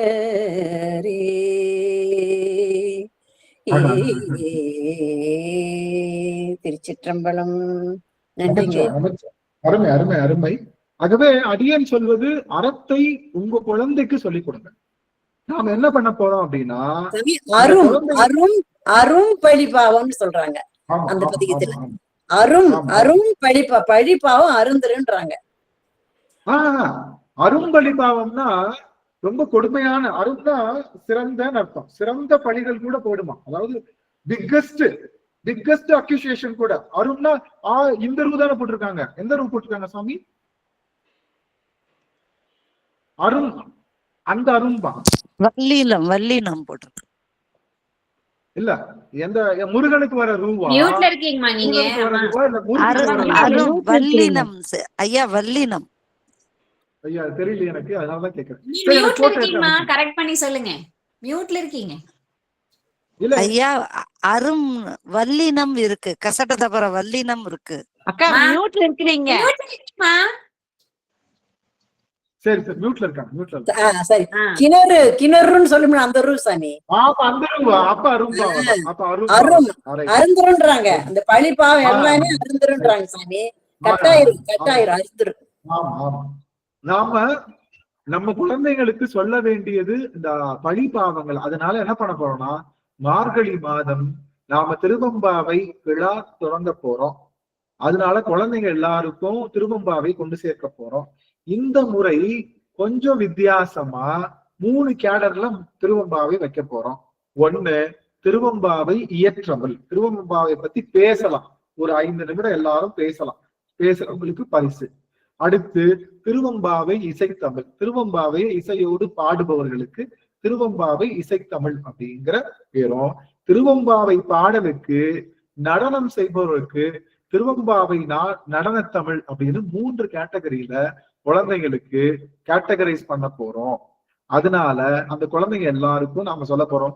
இது வருகின்ற அடுத்த வாரம் நம்ம ஞாயிற்றுக்கிழமை ஒரு மீட்டிங் போட்டு எல்லாரும் சும்மா குழந்தைகளை பெற்றவங்க எல்லாத்தையும் கூப்பிட்டு இதான் பண்ண போறோம்னு சொல்லி அவங்களுக்கு இல்ல எங்களுக்கு ஆசையா இருக்கு என் பிள்ளைய ஆனா எப்படி சொல்லித்தரதுன்னு தெரியுதுன்னா, சொல்லித்தரதுக்கு ஒரு ஆசிரியர் நியமிக்க போறோம். இயற்றமிழுக்கு ஒரு ஆசிரியர், இசைத்தமிழுக்கு ஒரு ஆசிரியர், நடன தமிழுக்கு ஒரு ஆசிரியர்னு டான்ஸ் சொல்லித்தர போறோம், பேச வைக்க போறோம், அப்புறம் என்ன பண்ண போறோம், அப்புறம் பாட வைக்க போறோம். 3 விதமா சொல்லி முத்தமிழ்களையும் திருவெம்பாவையில கூட்டி அதை குழந்தைகளுக்கு மார்கழி மாதம் பூரா சொல்லி கொடுத்து கடைசியில ஒரு காம்படிஷன் வச்சு எல்லாருக்கும் அந்த காம்படிஷன் நிகழ்த்தி அவங்க எல்லாரையும் ஊக்குவிக்க போறோம். குழந்தைகள் மத்தியில திருவெம்பாவை பேசணும், திருவெம்பாவை பாடணும், திருவெம்பாவை ஆடணும்னு சொல்லி 3 வகையில நாம் செய்யப்போம். அதனால தெரிஞ்சவங்க எல்லாத்தையும் சொல்லிருங்க. அடுத்த வாரம் ஞாயிற்றுக்கிழமை, இன்னைக்கு 12ஆம் தேதி அப்படின்னா அது என்ன, எத்தனாம் தேதி? 19. அடுத்த வாரம் ஞாயிற்றுக்கிழமை என்ன டேட்டோ என்ன வருது? 14ஆம் தேதி. இல்ல 21. வர ஞாயிற்றுக்கிழமை தான் 14. அடுத்த வாரம் ஞாயிற்றுக்கிழமை 21ஆம் தேதி நாங்க இடையில நோட்டிபிகேஷன் போட்டுருவோம். நீங்க தெரிஞ்ச குழந்தைங்களுக்கெல்லாம் சொல்லி எல்லாரையும் ஒரு 100 பேரையாவது பார்ட்டிசிபேட் பண்ற மாதிரி நீங்க கொண்டு வாங்க. குழந்தைங்க போய் ஒரு பதிவா போடுங்க ஐயா. நான் ஸ்டேட்டஸ்ல வச்சு குரூப்ல எல்லாம் சொல்றேன் ஐயா, ஃப்ரெண்ட்ஸ் எல்லாம் பதிவா போடுங்க ஐயா. விஷயமும் நான் போடுறேன். அதனால இதெல்லாம் செய்யலாம். ஏன்னா குழந்தைங்கிட்ட கொண்டு போறதுதான் அடுத்த தலைமுறைகளை பழி பாவத்திலிருந்து நீங்க வைக்கக்கூடிய நிகழ்வா அடிய நினைக்கிறேன். அதனால இதுக்கெல்லாம் நீங்க எல்லாரும் ஒத்துழைப்பு தரணும். நீங்க எல்லாரும் அதுக்கு கலந்துக்கணும் அப்படின்னு சொல்லி இந்த அளவுல அது அம்மாதான் அடியனுக்கு பிரேமாவாதான் நினைவூட்டினாங்க. ஐயா எப்படியாவது நடத்தணும், திருவெம்பாவை மார்கழி மாதம் வந்துருச்சு, திருவெம்பாவை விழா நடத்தணும். நான் கிட்டத்தட்ட 3 வருஷமா நடத்திட்டு இருக்கோம். இது 3வது வருடம். இந்த வருடம் கொஞ்சம் எக்ஸ்ட்ராவே பண்ண போறோம். அதனால அதுக்கு எல்லாருமே நீங்க உதவி செய்யணும்னு சொல்லி எல்லாருமே நீங்க ஒத்துழைப்பு தரணும்னு சொல்லி இந்த அளவுல நிறைவு செய்யறேன். ரொம்ப மகிழ்ச்சி. நாம முதல்ல பாஸ் ஆகுறது, நரகத்துல இருந்து நீங்கிறது. 2வது நம்ம நல்ல மார்க் எடுக்கிறது அப்படிங்கிறது சிவபகத்துக்கு போறது. அப்புறம் ரேங்க் எடுக்கிறது அப்படிங்கிறது சாயுஜ்ய நிலை பெறுறது, சாயுஜ்யமாகவே அவனுடைய இடத்துக்கு போறது. அதான் சாலோபம், சாமீபம், சாரூபம், சாயுஜ்யம். இந்த சாலோபமும் சாமீபமும் பாஸ். நம்ம சாலோபம்னா என்ன அர்த்தம்? சிவன் உலகத்துக்கு போறது. எங்க? நரகுலத்துக்கு போகாம சிவன் உலகத்துக்கு போறதுதான் சாலோபம். சாமீபமும் அர்த்தம். சாரூபம் அப்படிங்கிறது நாம நல்ல மார்க் எடுக்கிறது. சாயுஜ்யம் அப்படிங்கிறது நம்ம அப்படியே ஸ்கோர், பெஸ்ட் ஸ்கோர், ரேங்க் வாங்குற மாதிரி.